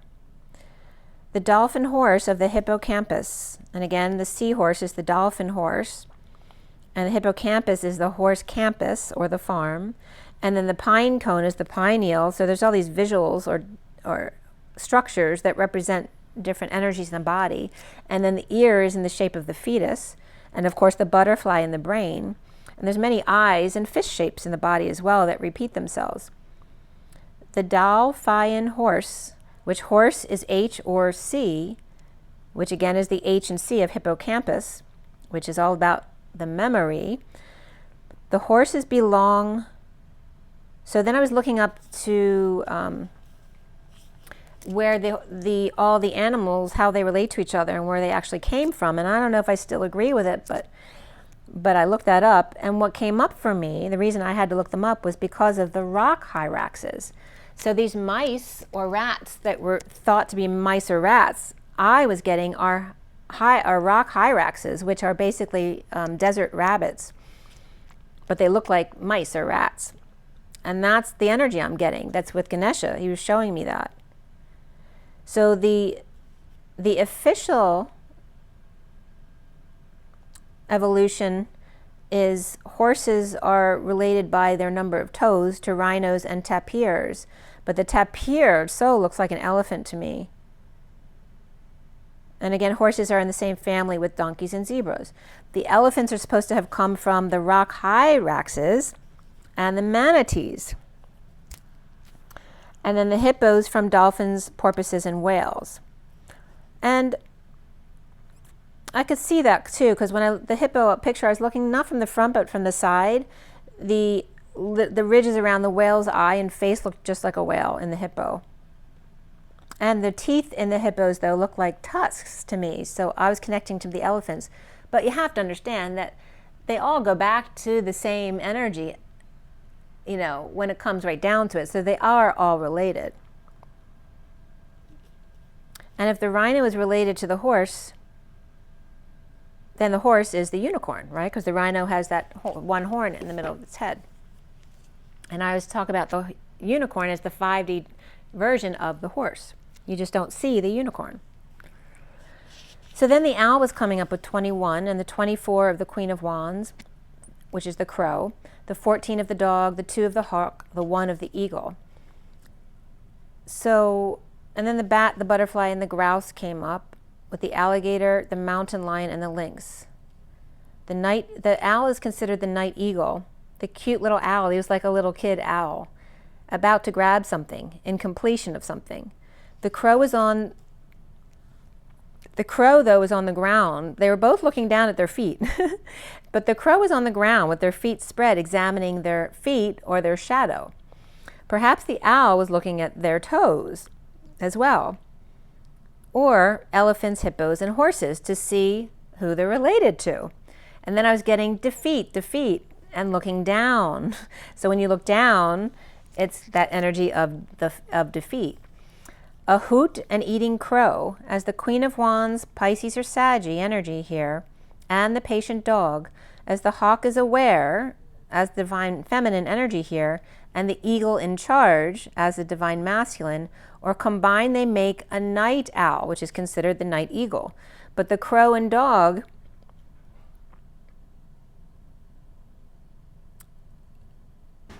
in child was coming up as the 4, because remember the 4 is the L and the 1 of the lambda or lambda father leap, and 4 is also associated with Ganesha. 4 birds and a dog, oh my, looking at their feet to see who their ancestors are. The bat along with their shadow or darkness to die to transform into a beautiful butterfly. 1-to-1 and hermiting in energetic exchange, the hours of love, in sacred spiral, your personal power. The vortex and the cyclone into higher states of awareness through sacred movement. The 10 of cups is the 50 here, and 17 is the star, 18 the moon, and rolling with the punches of the alligator here, and finding emotional fulfillment and fairy dreams here. Healing and romance, the subconscious awareness, right? And again, this came up too on Instagram. Someone was posting the reason why little girls always dream of being a princess is because they were. They were treated as a princess in the beginning. 2 and 1, and then the 1-to-1 energy of the 2 of cups of the hermits, or 10 of cups, emotional family, of happiness, of emotional fulfillment, and then the 17 and 18, which is the star and the moon, and the integration of leadership and secrets here. And 1718 also references me and my brother, because we were born a day apart, not the same year, obviously.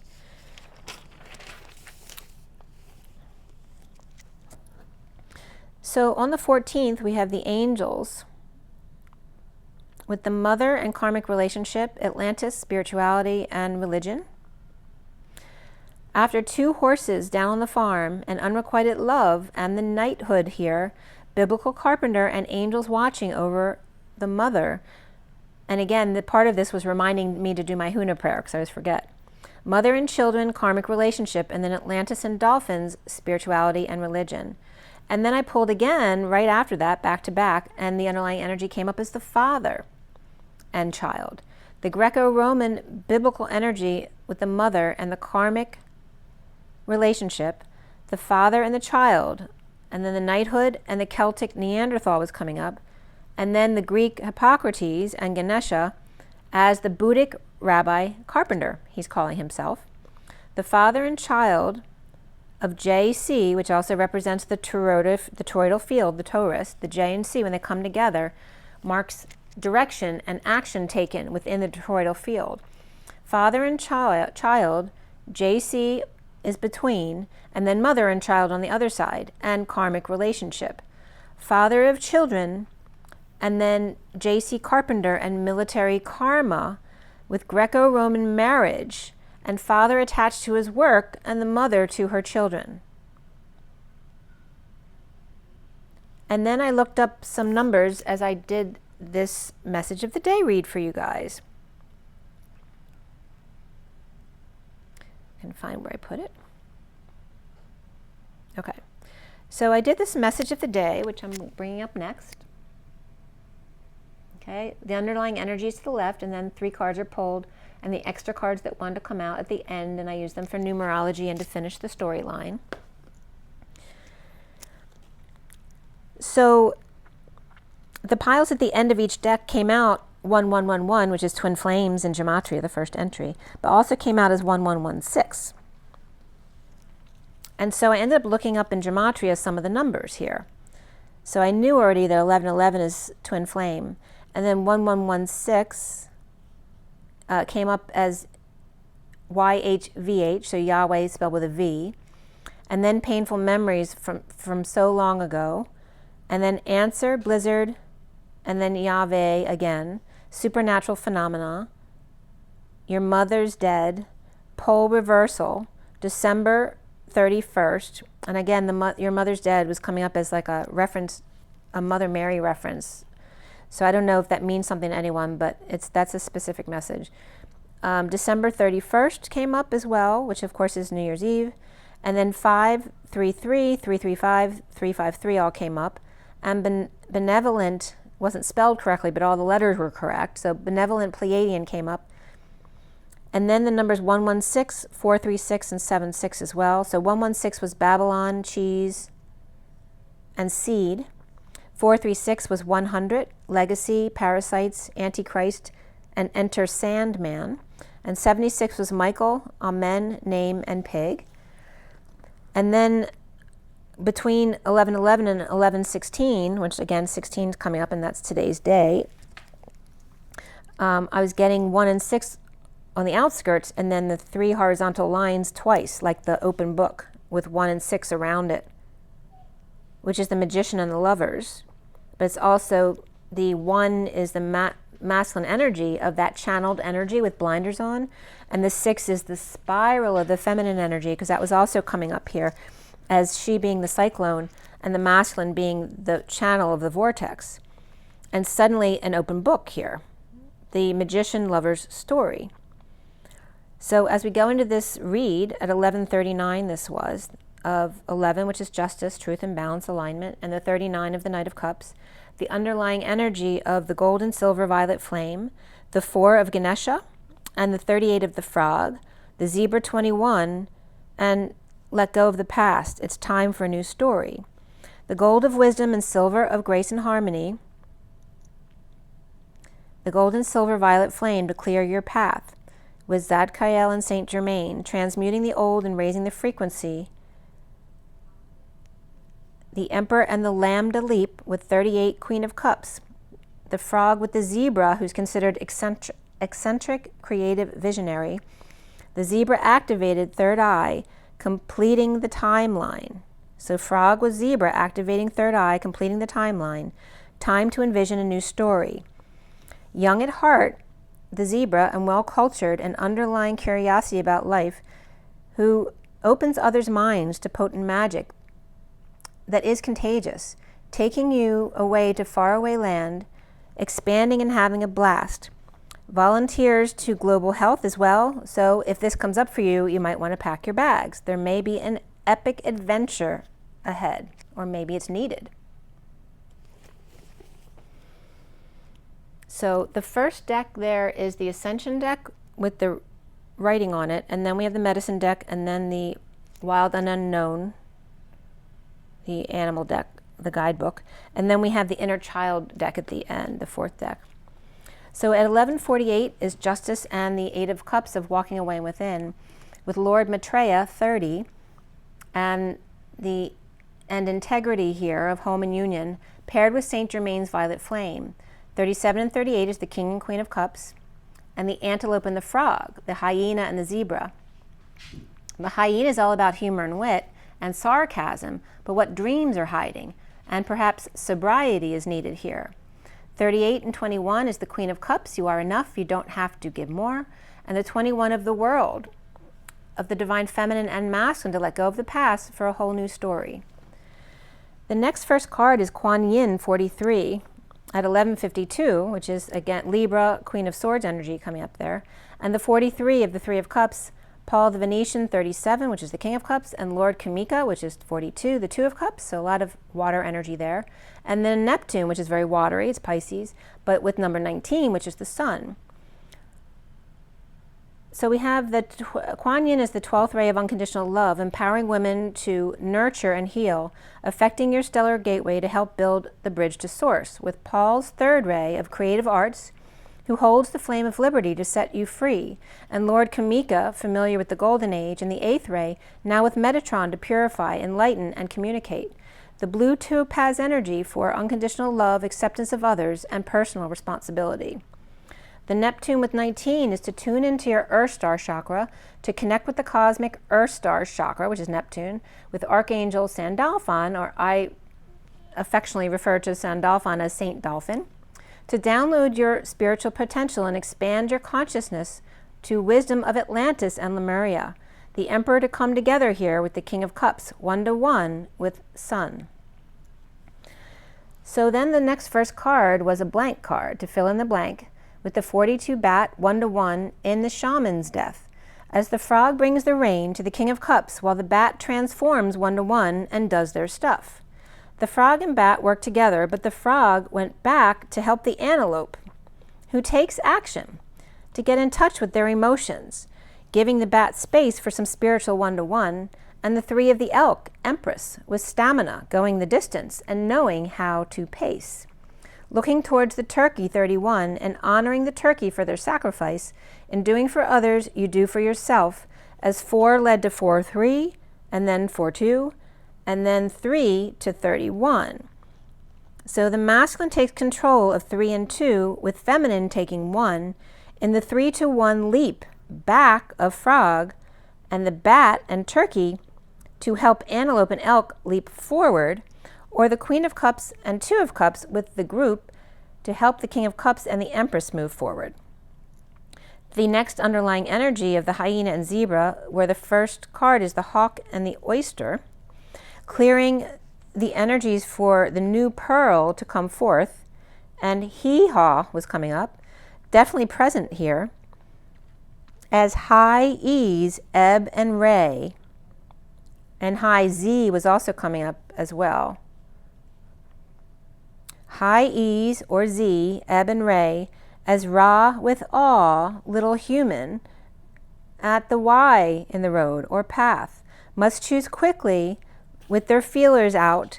The gazelle watches with ease and grace as the wolf tribe comes in to watch as well and be part of the race. For zebra, gazelle, and wolf to work together, they're all watching a rebirthing process here, and this was at 12:21. So at 12:21 is the 35 of the wounded warrior, that there is hope ahead, as the Queen of Cups Pisces perhaps surrenders to have courage and take heart. The 26 of the Page of Wands practices freedom, and the hawk releases the weight of judgment. The 44 of Hercules and Hercules, which is her harvest, that you know the way to trust your intuition on this journey as she rides the elk and looks to the sun and the butterflies as well. It was really funny because as soon as that came up, Jenna was playing with Teddy around the same time, and she had just been like kind of riding on Teddy's back, you know, just goofing around. But here, literally, in the card, she rides the elk and looks to the sun and the butterflies. So the card 44 in the picture, literally, oh, the other thing too, in the picture of her riding the elk, it was a picture of butterflies. And Teddy had brought Jenna his butterfly toy, and then she was riding him. So it was just exactly that card. The 24 of the Queen of Wands, to let love guide you, and choose to see the good in the world. Today, the birds playing in the falls, making rainbows.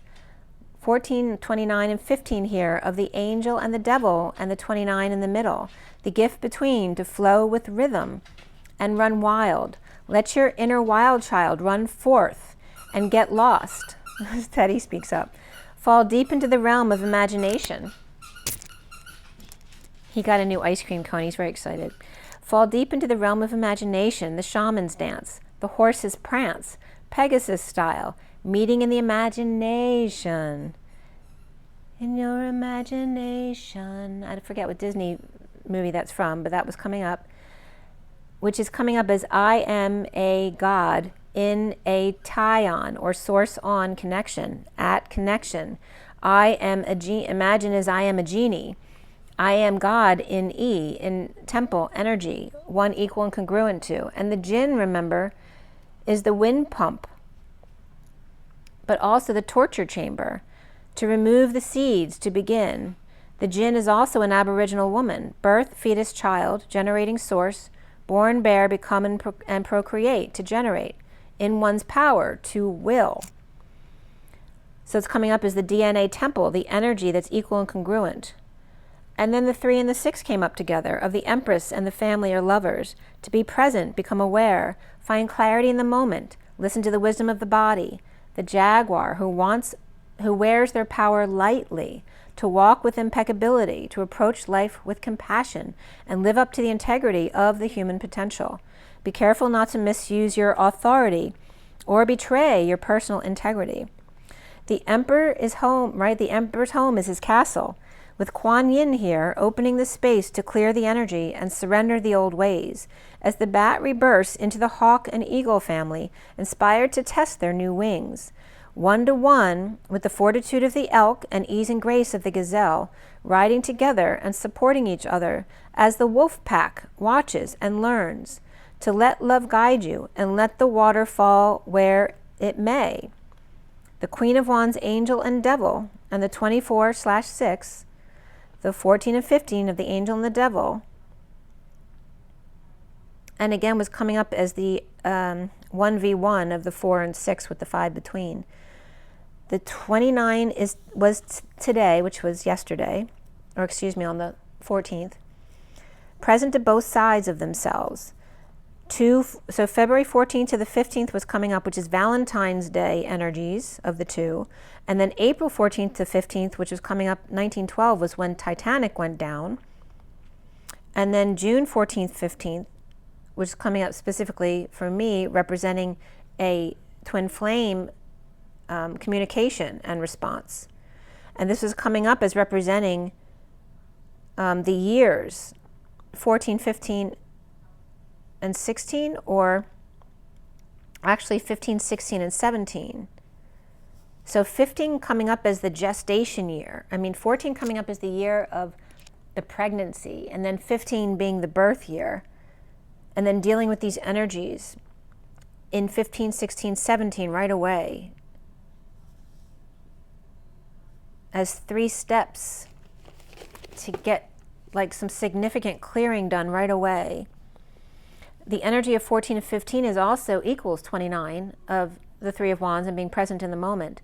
And 29 is also the day of the leap year, which is this year.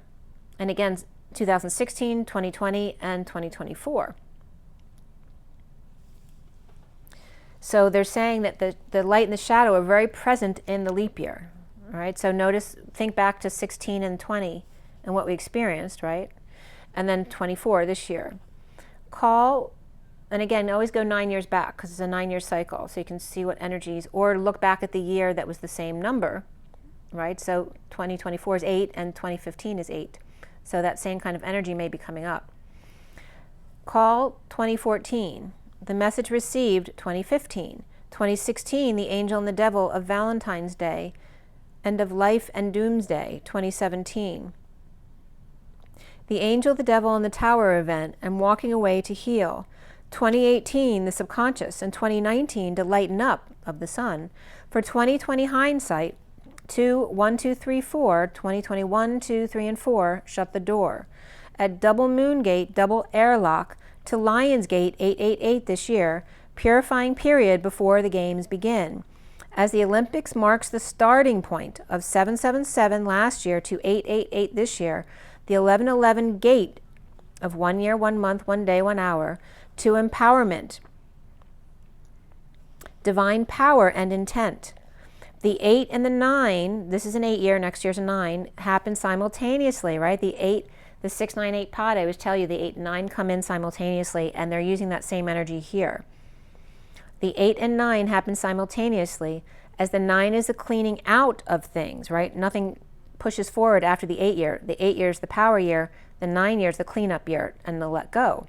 So 888 to 999, or the next 11/11 of August to next year, September 999, is coming up as 24 to 27 and a period of adjustment. 2 Emperor and 2 Chariot. The Lambda leap into the chariot, the key, your vehicle, your avatar, which is Ava's throne, the grandmother's throne, the high road, the path of one. Your avatar is your key. It's your story, your DNA, preloaded and ready to transform you. 8, 9, 10, begin again. 2026 is the 10 and 27 is the 11 year. From 2018, which was also an 11 year, from 1-8 and the divine masculine power to 2-7 of divine feminine key vehicle. As you are a genie in a bottle, the gene. I am a genie. So rub your belly and see what comes out. The 14 to 15, which was that day till tomorrow, which 15 was yesterday. I was doing this on the 14th. So the 14 of the angel, the 15 of the devil, tomorrow, which was yesterday, and then the 29, which is combined, which is an 11, representing 2015 to 2024, and that 9-year cycle. And then this energy of July 2nd through July 29th was coming up here. Then at 2:18 was the frog, and again summarizing the frog to the jaguar. This is where I listened to Sam.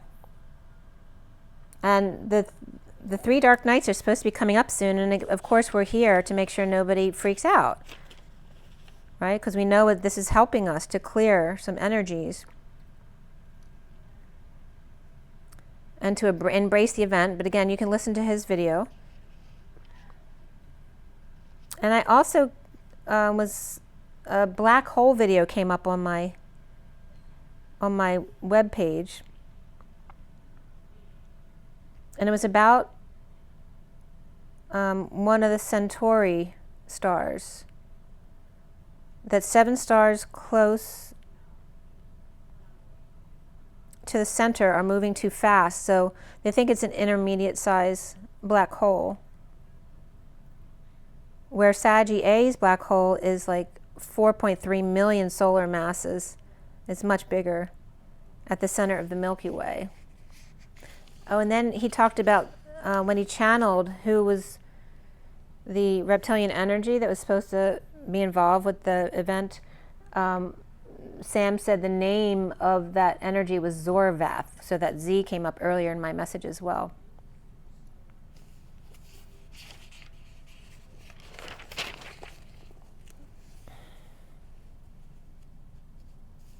So then we have the underlying energy of the group or pursuit, activities of the Page of Cups, the innocent one, calling the shots or calling out the Page of Wands reversed, or took them out of the game and can't find peace with it, or with the Knight of Wands upright rushing into the rescue, the Page of Pentacles with curious intentions, or students studying together, and the Page of Wands reverse was coming up as frustrated and struggling. And again, remember I saw that in my image of the tree banging their head on something in the beginning when I meditated. The Page of Pentacles with clarity or makes clear and decisive choices, causing an imbalance or for someone else to fall. Foolish kids or Aries reversed and Leo reversed, but ends well with the 10 of Cups upright, bridging to boredom or grounding and integrating what they did, and again, especially grounding there.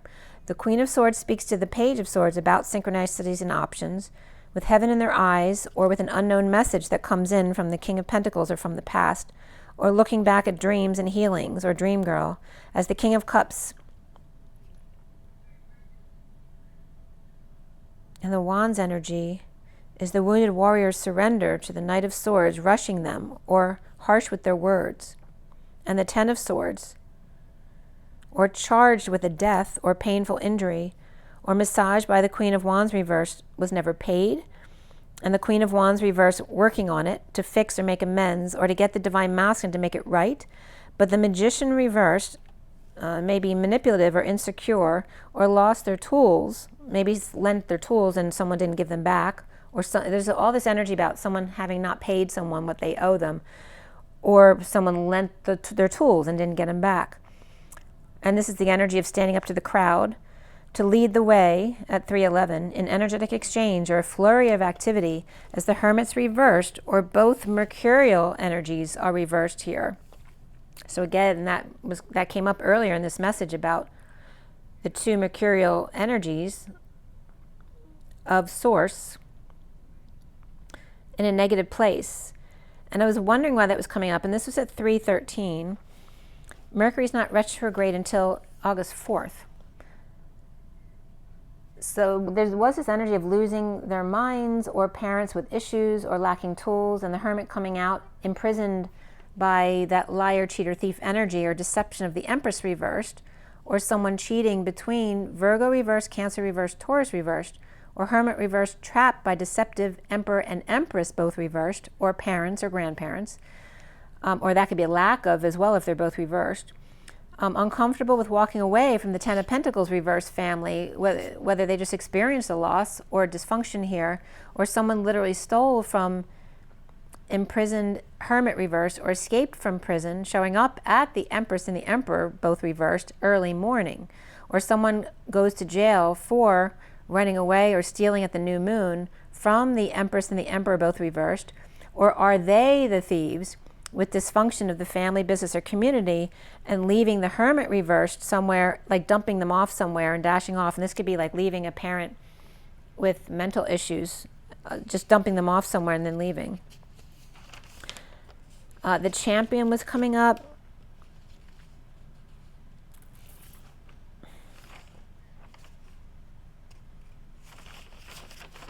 And the Eye was coming up. I ended up on the 14th that night, I started drawing eyes before I went to bed. 11:44 came up there. So Ganesha coming up again, because Ganesha didn't just come up that one day. So at 12:21 again on the 15th, and this was going from the 14th to the 15th that night at 12:21, regarding Ganesha and Hippocrates, and then GH was coming up as Ganesha and Hippocrates as General Hospital, so I was cracking up. So it has to do with, medicine and the human body. And Ganesha's message was laughter is the best medicine. So again, some of the same energies were coming through again as the last time I brought up Ganesha earlier in the read. But the word Ganesha was coming up as U's, multiple U's, laughing. As the Christ, the Sophia energy, as the Christ being the beautiful energy, the Sophia being the funny energy.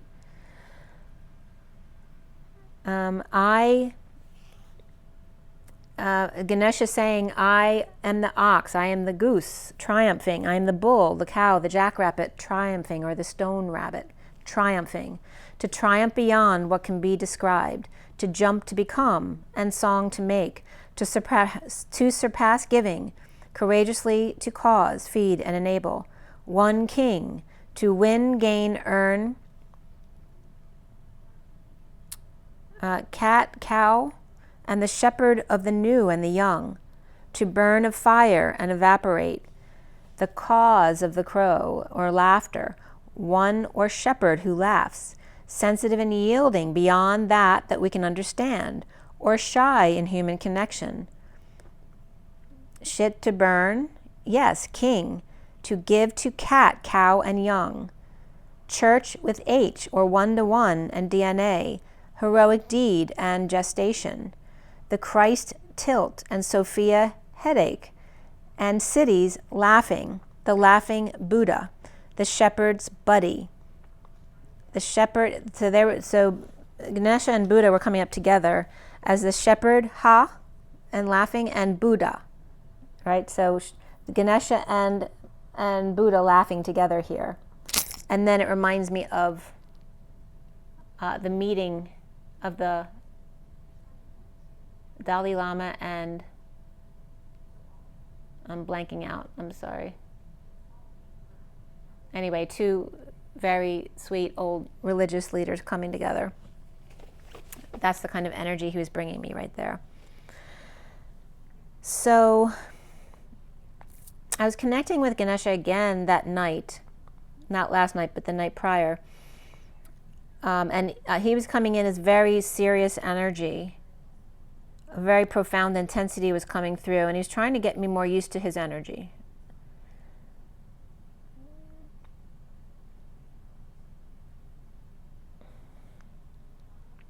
And so yesterday, the karmic relationship was coming up again with unrequited love of the mother and the biblical carpenter in karmic relationship. And then the baby was coming up as the first card. And here we had the baby elephant coming up. And again, like the baby rabbit or chihuahua energy was coming up as a baby energy, which was supposed to be the rock rabbit. The mother and the lover, the energy arm of the inner child, regarding the angels and source being on and tie-ons of the hip. So again, we're clearing the hip energies as well. What's trapped in the hips, which has a lot to do with birth, right, for a feminine. The source connection of Sophia 1-to-1 in the hips, and the IP, all right, the IP address, and then the T, which is the singularity from the side, and the S that equals, S is a circle, you know, it's a spring pulled apart, right? It's a coil. So the T is that channeling energy that I brought up before of the masculine energy of the singularity, and the S being the Sophia of the spiral, the movement, the spiral, and channeling through the vortex. He being the vortex or the channel or station, and she being the cyclone. She's the radio tuner, the harmonization, and tapping into the station. She's the ability to do that. She's got her, in the picture here, she's got her Louis, right? This is the karmic relationship that was coming up. She has her Louis bag, and he's off to pilot. The baby in the basket gets a send-off, so this energy of Moses. And someone's free of their child now. So again, someone's very happy that their child is grown up and kind of like sending them off. And this could be like sending all right, it's time. The kids are grown up. Dad's getting out of here too. We're dropping them off somewhere, right? There's this energy there of getting rid of everybody. We're free now. We've done our job. We're going to go do what we want. So the underlying energy of Asia was coming up with Ganesha, the monk or nun, and Namaste. He was calling himself, remember, the Asian rabbi, the Asian Buddhic rabbi. And ship's wisdom in Atlantis came up as well, and the feminine with confidence. The ships was coming up as the SS hips, and then the VV is do M, wisdom. Double V is do co-create. The underlying energy of Atlas with Namaste in the background, praying for the dolphins in the dirtied waters. The VV word that came up was VV Ibra, like Libra, but with two V's as the first letter, which means to vibrate. And then VV Jaga came up as to journey and travel. And VVAA capitals came up as various authors of published works. And then VVRR as capitals came up as VR plural, which is a railway station in India, Virar railway station in India. It also means virtual reality, visual range, and rotational speed of aircraft to pilot, raising their nose. Again, don't look down, you know, stand proud, raise your nose up in the air. To prepare for liftoff, the vaginal ring, which is Lion's Gate, the ring of fire, and number 10, destiny. And Ibra, I-B-R-A alone, means miracle in Swahili, and teachings and compass, direction. So the pilot ignites the rotational speed of the cyclone and raises the nose up in the air, walking proud, with the air about you. As the ships come in for Dolphin Horse, the seahorse, 144 degrees of ship to shore. The SS Hip to Hore, H-O-R-E, is the village, the fire. And also the scrofula, which is a breeding sow, or a form of TB, to hear, learn, belong, a brand new connection made of blank sh IP threads. So again, the energy of Ganesha is gain and then sh. And Asian was coming up here too.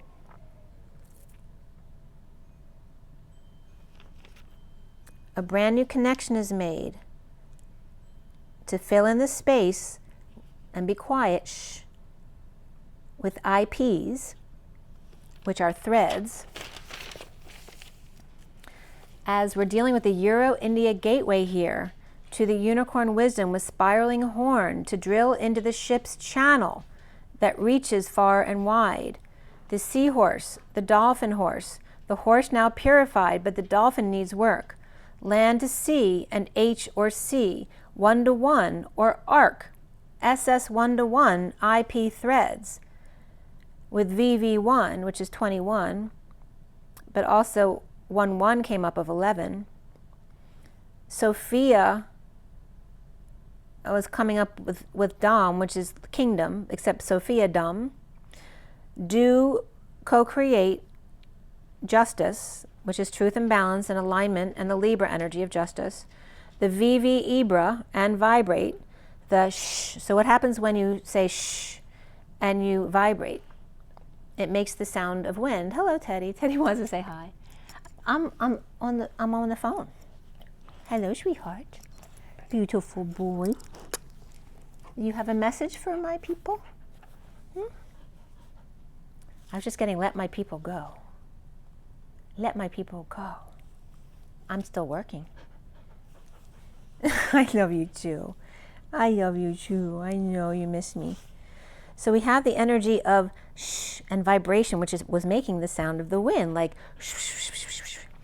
And then VV in the divine access spin. So again, the vibration of the planet, of persecution and inquisition, and the purse, like the Louis, of EC, and the inquiring minds want to know. Inquiring the arts, which is also T hearts. T here, and again, the T and S are coming up as the masculine and the feminine, right? The channel and the spiral. He hears them together. Hey, Jen, can you get your buddy here? He's invaded because I forgot to close the door. I forgot to put the stool back. Can you go to Mama? Go see Mama. Good boy. Good boy.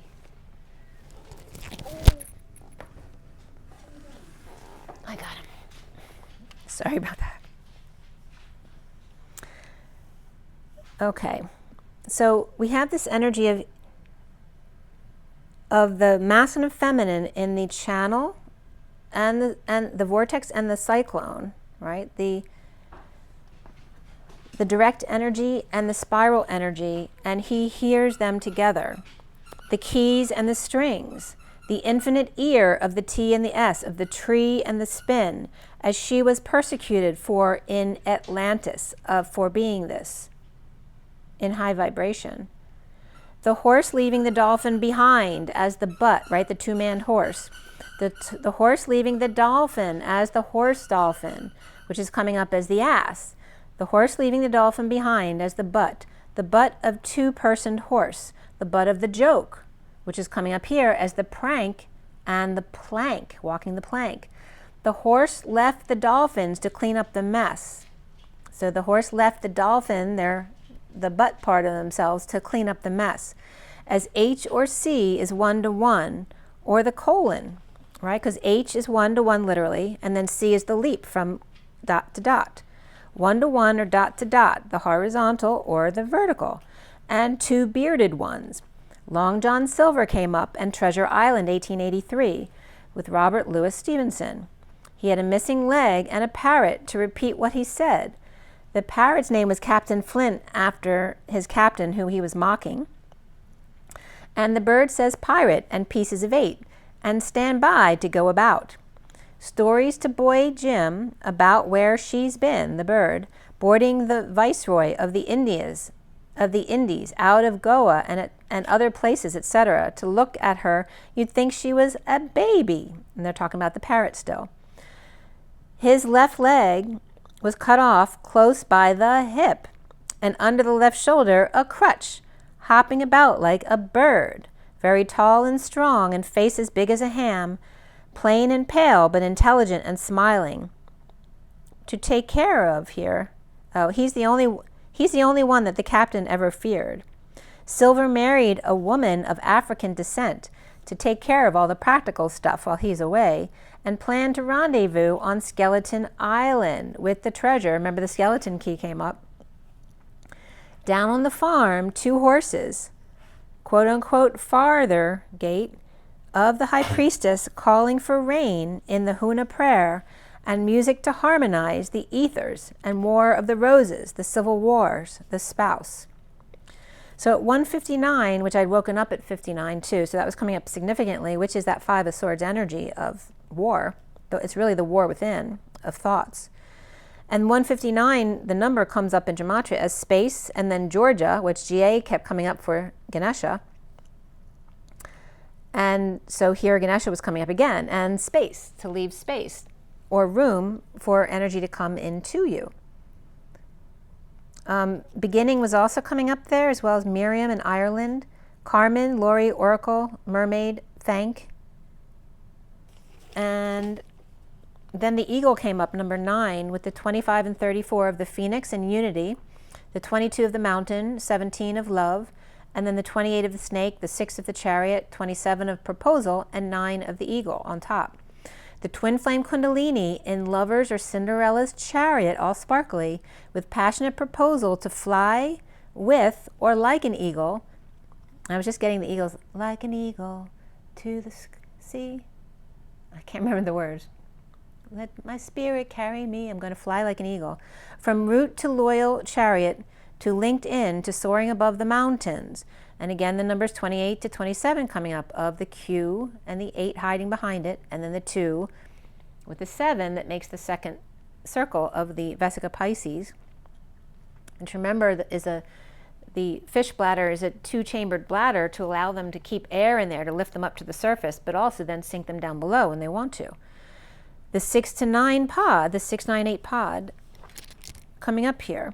And the pieces of 8 that come back together as one in the royal chariot. And then I wrote a parrot, and it came up a pariot, and I wrote it like this, with like a pyramid on top. I didn't do that on purpose. So pieces of 8 come back together as one in the royal chariot, a pariot or pariot called eagle or e-gull. E is glee. And GLE is also happy, to look and behold and be happy on the farm. The farm of F is digamma and twin flame energy, and the arm, the twin flame digamma arm, are the M, which is 1v1 of co-creating. Clear, bright, limpid, pure, lucid, perfectly. 1v1, mercurial messengers. 2 snakes, remember the Mercury messengers were reversed on the other page. And now the 2 snakes are linked in. As the snake comes up as the S and A keys, is coming up as nay. The snake keys.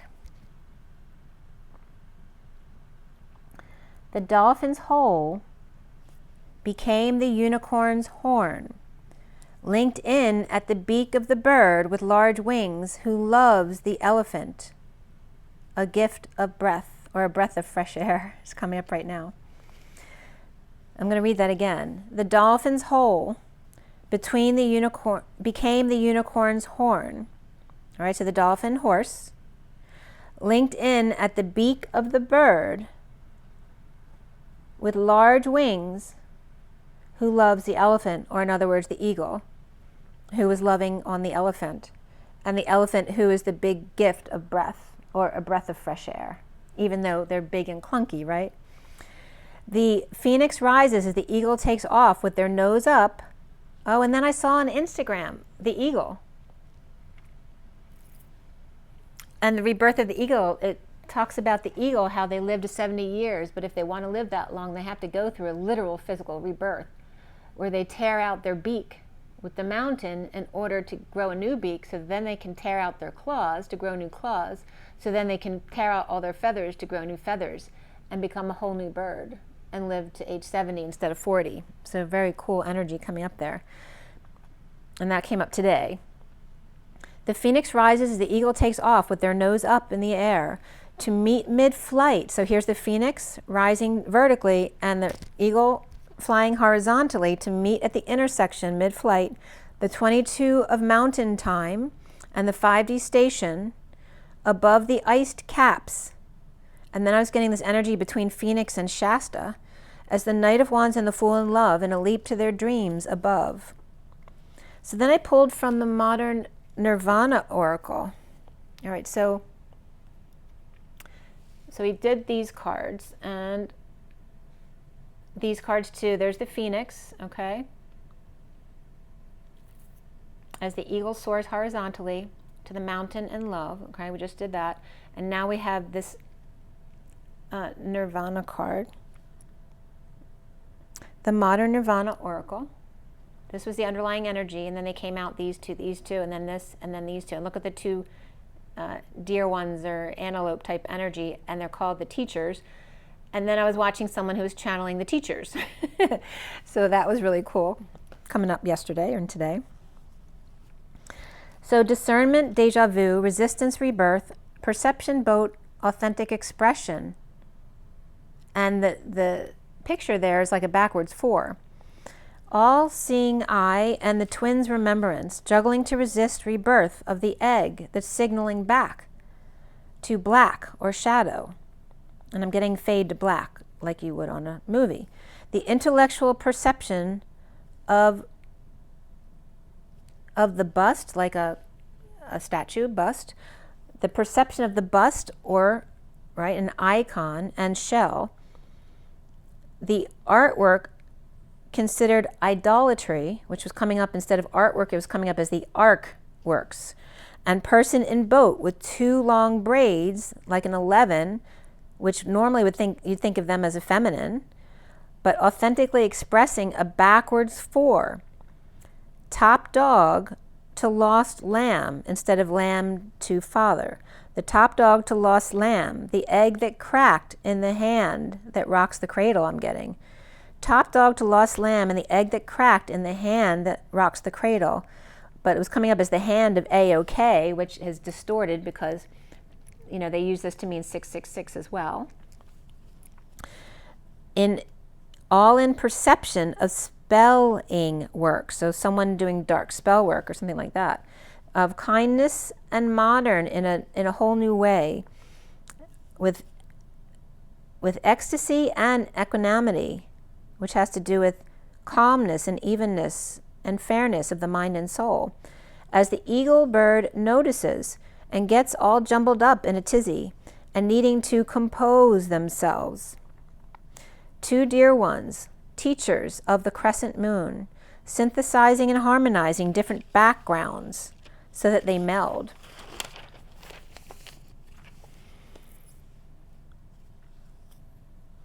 And this is where it was Carol Collins who channels the teachers. So that was really good. That was on Next Level Soul if you want to watch that. So she was saying in her channeling that this is a year of change and next year is a year of abundance. It was really good information, so if you're interested. So, and then I've watched Beyond the Universe before, but I watched it again last night. It's a very sad but beautiful energy. And dates were coming up. There's this energy around October 28th, but October 26th came up for me as well as a New Year's this year, right? So this year, the New Year's during this leap year was supposed to be April 9th, July 18th, which is coming up in 2 days. That's like the New Year's to the Olympics. And then we have 1028, which would be 1026, I believe, which was the New Year's for the election. And then there was a New Year's again in 25 because we're not done with the leap year yet. So I think it was February 3rd was another leap year, was another new year. So we keep rebirthing and rebirthing and rebirthing. And energy around my son's birth was coming up here too. So the energy around the end of October, the 26th to the 31st, and then the 30th was coming up as well. So again, all those dates, 26th, 28th, 29th, 30th, 31st, all coming up there. And then 420 was also coming up. And again, that was coming up for me personally to get me to that Scorpio place. And again, literally the time I wrote this was 1028 to 1029, which is the Wheel of Fortune and the Twin Flames, but it's all from, my son was due 1028 and he was born on the 29th, 6 hours later. So it's Scorpio, the Scorpio timeline is really important. And in the movie, she got her kidney on September 30th, her birthday. So there's something about Libra, and Libra came up here.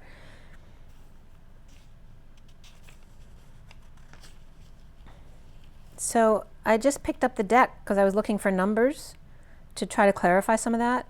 And right away, the bottom of the deck was the Turkey 31. So again, the 30th and 31st are very significant here. And then we have Turkey Day, which is November. But again, October 31st would be the 31 prior to that.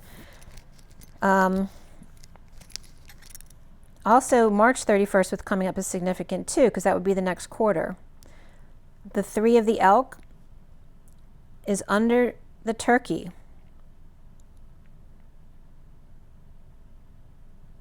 After the 42 Bat, so there's that 420 energy again too.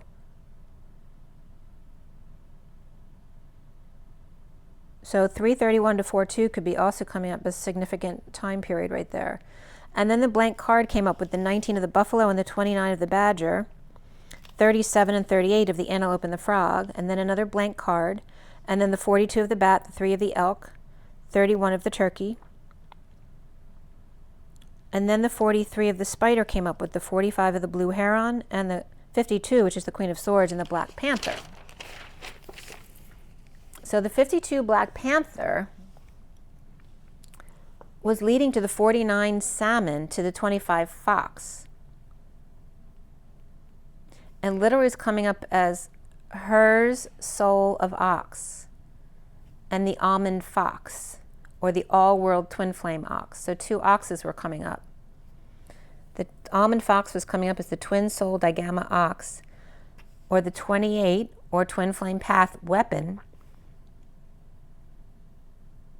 of speech or speaking, or to announce a wedding. And then your Divine Feminine literally was coming up with the teddy bear card. Your Divine Feminine, your teddy bear, your cuddly bear. So the salmon always returns to the source. The 9 of Cups between the 52 and the 25, which reflect each other, and the Spider of her blue and Pa black, and pink all over, or Pink Panther could be coming up here too. Blue her on black pant, hers.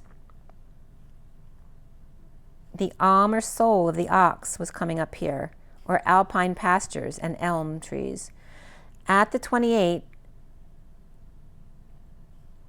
or 2 twin souls, the Almond Fox and 28, again, are like the mother energy armed with this weapon to speak, to recite, to say, to point out, to show your Divine Feminine teddy bear. The 47 Prairie Dog and their retreat with the 9 of the Hermiting Butterfly, with all of the rest of these, which I'm not going to list them all because I then went in to translate the energies. For 3, 5, 9, for 3, 5, and 9, 5, 2, and 2, 5, 2, 8, which is the Queen of Swords and the Knight of Wands, 2, 8, which is also the number 28, your Divine Feminine teddy bear, which 4, 7, 9 was then coming up. The energy of perhaps a masculine energy may be sad, but the Queen of Swords happy with the Knight of Wands at 28. So this could be someone sad that they're not with the other people who are happy doing their thing. With options for the Hermit, an energetic exchange of the 10 of Cups, happy family. The dream romance of lovers and family affection that's open-ended here, with the Queen of Wands dance with passionate Knight of Cups, which is also open-ended, and new love destined with sudden Page of Cups, or innocence, or Libra, Scorpio, puppy, or 6D bridge, or that could be the 6D bridge too, and referencing age as well. Love your divine masculine. The Emperor's journey of King of Swords, patient with the divine feminine High Priestess and Hercules, or her harvest, with social work that's also open-ended here. The Fool and the Six of Cups with the divine masculine magician and their transition through addiction of the Hierophant and the Nine of Wands wounded warrior, and commitment and surrender to the Elephant here, the big gift of breath and vitality, and a wake-up call to stability of the home, the Chariot, and going within, with map of intent of the world and cycle to complete, with the King of Wands and Page of Wands, Cancer, Pisces, and Capricorn, or the wisdom to hang out and be blank. So,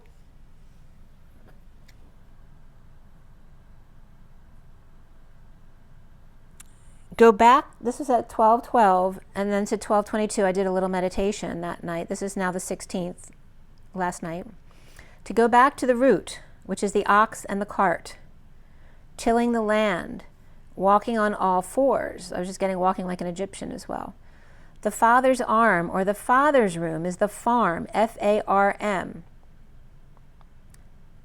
of hips and support. And I saw a sweet little doggy too, and I couldn't recognize them at first, but then I realized it was my cousin's dog, which was the only dog I knew growing up. And his name was Tippy. And they were getting me to hippie and lack of support. So again, referencing the hippie energy, but also the hips and the lack of support. And then yoke, joke, and choke was coming up. And yojo choki, I don't know what that means, it might mean something. Yojo choki, yojo choki. Yoki, joki, choki. And then I was getting the energy of the YJCH, like a tetragram type of thing, where the Y, of course, is the steering wheel and the singularity, and then the J, and then the CH means horsepower, literally. But it was also taking me back to, there used to be a Josh who lived next door to me when I was really little. And I remember playing in his tree. I mean, I'm talking like before 8 years old. I used to play in his tree house with him, and his father was a rabbi. Oh, Ganesha's bringing it up because Ganesha is the is the Asian rabbi. So we have, I don't know if Jojo Choki means something in Chinese or another Asian language. But I was getting the tree, Jesus, and then horsepower. The Y, JC, which again I always say is the torus or toroidal field, and then the H, which is 1-to-1. Driving JC DNA from age 1 to 18. And again, the driver, the passenger, and the vehicle. And then normally the toroidal field would be the two C's back to back, right? But JC has direction because it puts it on an angle, it gives it a trajectory. So here's the trajectory of the youth of age 1 to 18. And then JC was coming up as the apple bitten in the Garden of Eden with Adam and Eve. It put it off balance to the right. Trajectory went to the masculine. Very interesting, right? The cart that came before the horse, the vehicle was being put before the H or C, before the 1-to-1, which is the horizontal, and then the C, which is the leap or the vertical pillar, being put before the intersection to source. The YJ means yak, interesting, right? Because I just said yoke, and here's YOC. Yak or yoke to joule is YJ, an SI unit of work or energy, 10 to the negative 24 joules, or Yoda joule, it's also came up there, YOTTA joule. Yoke to joule.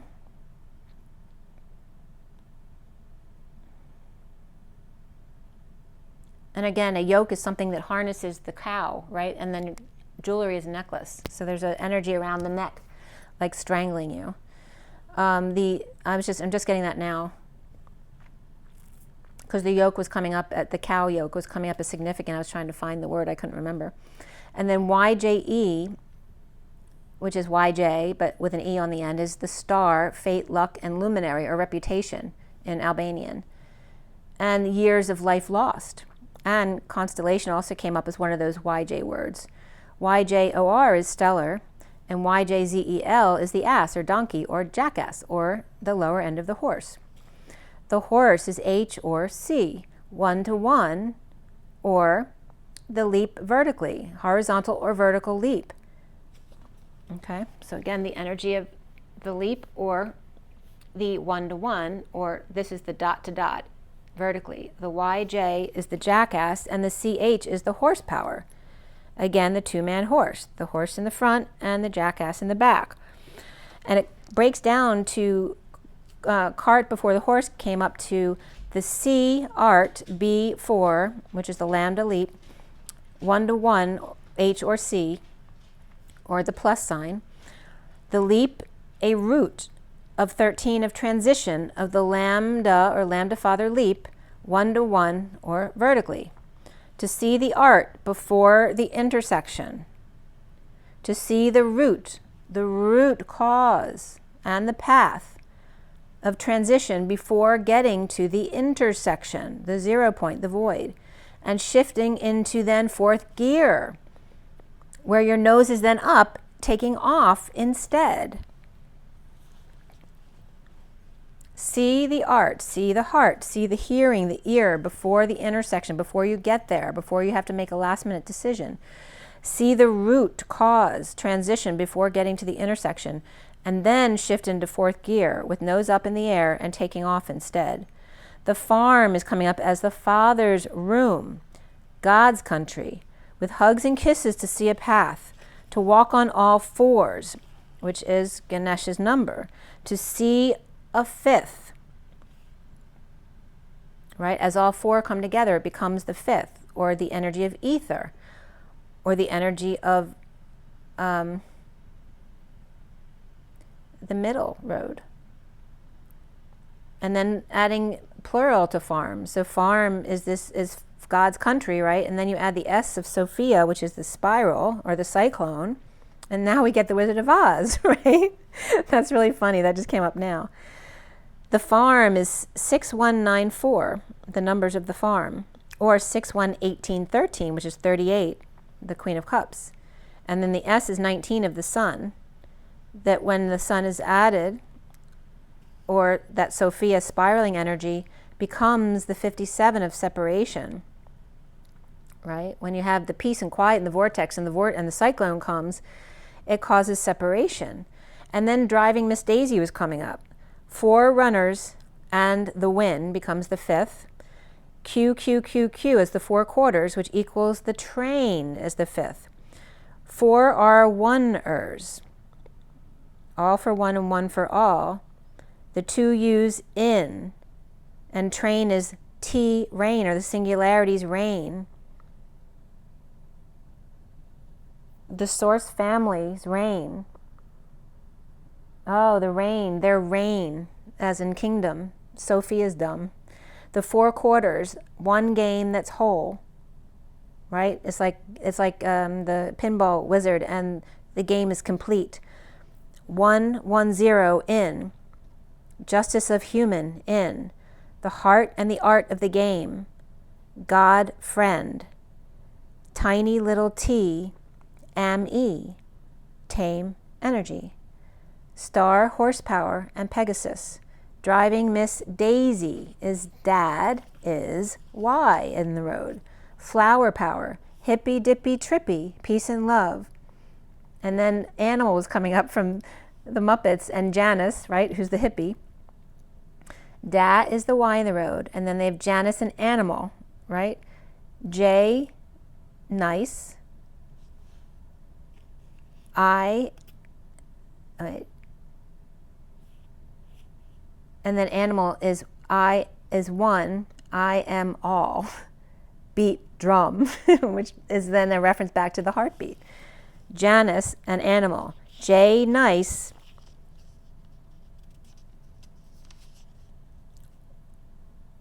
J, nice. And then animal comes up as one. I'm number one. I am all. Beat drum. I beat drum. Beat drum.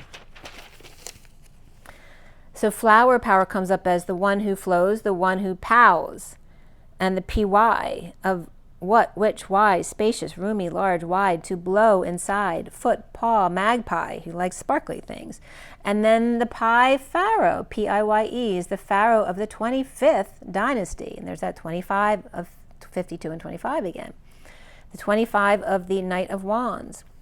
Also means P-Y, to live, Pi, P-I, flee, gown, and pack here. So hippy, dippy, and trippy were why the P-Y was coming up, and spacious hips to dip inside, to blow and trip, to flee, too far and wide. The 25th dynasty, big foot or paw, and like sparkly things. So there's the elephant again, that's Ganesh. Big foot or paw, and like sparkly things, right? And the Indian ceremonies with lots of sparkles. Like sparkly things, gown, and takes a year to pack, and there's the pack horse energy.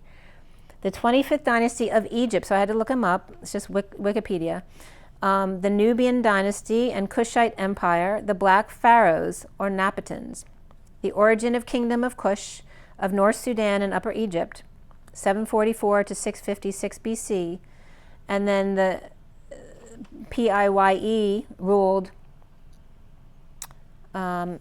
first, and when it took over Egypt. But the record of this was of a lengthy hieroglyphic that he created, and that's what's called the Stele of Victory, is literally his record of his takeover of Egypt.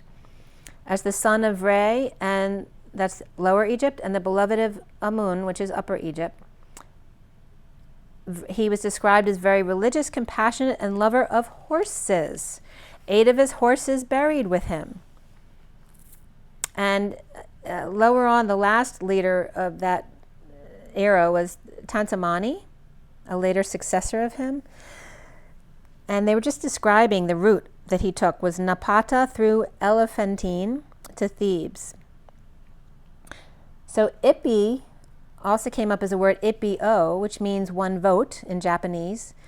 And it was coming up as hippy, dippy, and trippy as H, D, and T, which is the H of the DNA in 1-to-1, the D of the planetary spin, and then the T of the tree, the singularity. And then Herodotus came up as well, 484 to 425 BC, because Herodotus was a historian, a record keeper. Because Egyptian HDT, with a dot below the H and a line below the D, means hippopotamus, and the white crown, or a head jet. And the white crown referenced Upper Egypt and the pharaoh. So hippopotamus is the horse, and then poto, or potamus, which is also the dude, the photo, to drink, prune, greatness, importance, bigness, soft, butt, small, little, or to puke. The bridge of bridges, the bridge of all bridges, planet to source. The horse tamer, the horse photograph, or leading the horse to drink or to water. And it means the horse's ass. A dude of great importance and pot belly. So again, Ganesh is coming in. The donkey and bigness and yet small at the same time. The white crown with one vote, or Herodotus. The human divine feminine and divine masculine count as one vote. The butt of the joke, yoke, joke, choke. The ox, and again, the energy of blocking your throat chakra, which actually Carol was talking a lot about with the teachers, about how she first started channeling and how it feels like thick energy around the throat, which was then coming through with all this message here. The butt of the joke, and then yoke, choke, joke, and the ox, made fun of by the horse. YJCH is the jackass right at the back and the horsepower at the front. And remember, the horsepower is 144 rotations within an hour of the wheel, who took their breath away with hugs and kisses while yoked, separated from the whites. Okay, like the egg yolk separated from the whites. Made fun of by the horse, the jackass and horsepower with 144 rotations took their breath away with hugs and kisses while yoked and separated from the whites.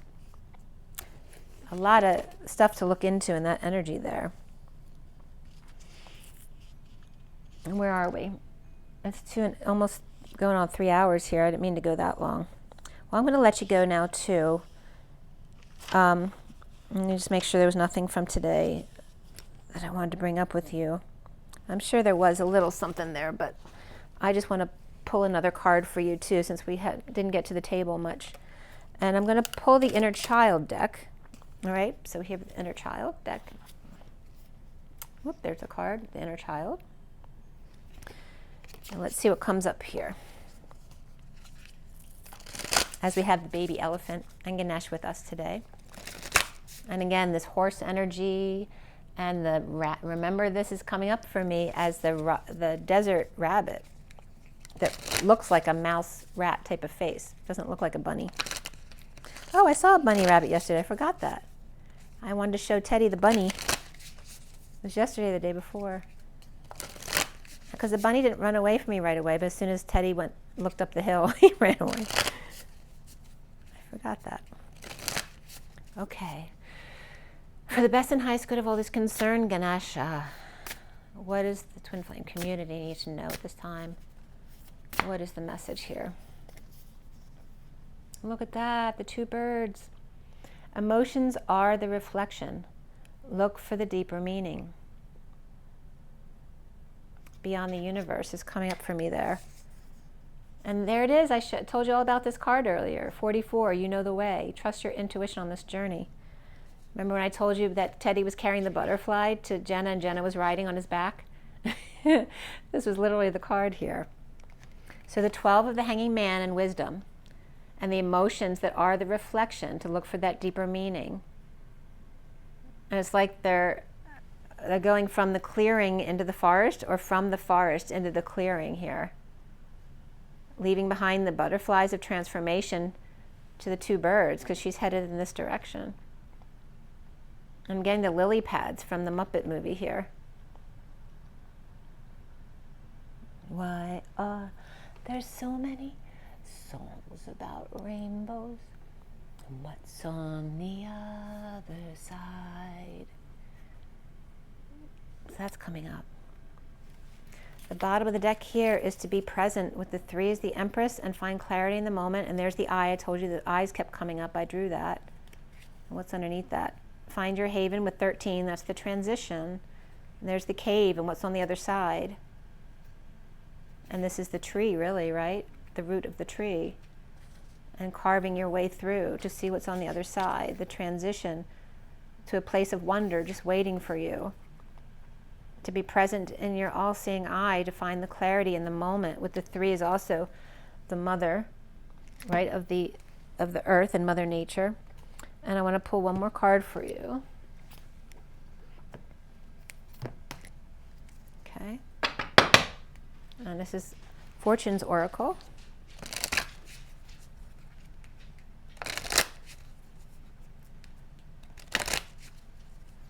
Now I'm getting these cards. This is that tough love energy. And then she's walking away from that tough love energy and the forest to move to the clearing with the 2 birds here, which was coming up as the eagles coming back together. And, hold on one second. The eagles coming back together finally. And then here we have the dolphin jumping for joy. And then the raven calls for you to fill in the blank and your new story. All right. For the best and highest good of all is concerned, good luck. The 19 of the sun, and again, the 4 hearts of the chambers of the heart. You are right to be strong and optimistic about the opportunities ahead. As the romantic lovers, there are 2 paths ahead. Be true to yourself. We have the sun and the moon here. Look at that. And good luck. Wow. And marriage after that. The 20. Wow. 19, 18, and then 20. The spiral of 18, 19, and 20. And celebration. You are attracting emotional fulfillment and unconditional love. And the 20 is the wake-up call. And an announcement, perhaps. And then we have the underlying energy of birth, of the 4 of the Lambda Leap and the Emperor and his innocent inner self. And remember, 4 is the number of Ganesha as well. Is there anything else you wanted us to know?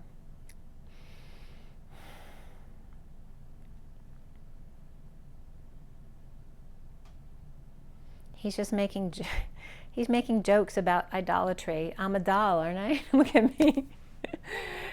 That's really funny.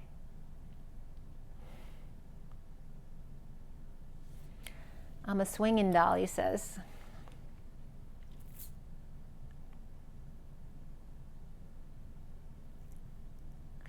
He's saying I swing both ways, and he's talking about masculine and feminine. Really cool. Okay, guys, comment below. I hope you appreciate the messages that came through. I know I do. Remember to drink plenty of water, flush out any dark energies that are going through you. Get plenty of rest as much as you can, but don't beat yourself up about it.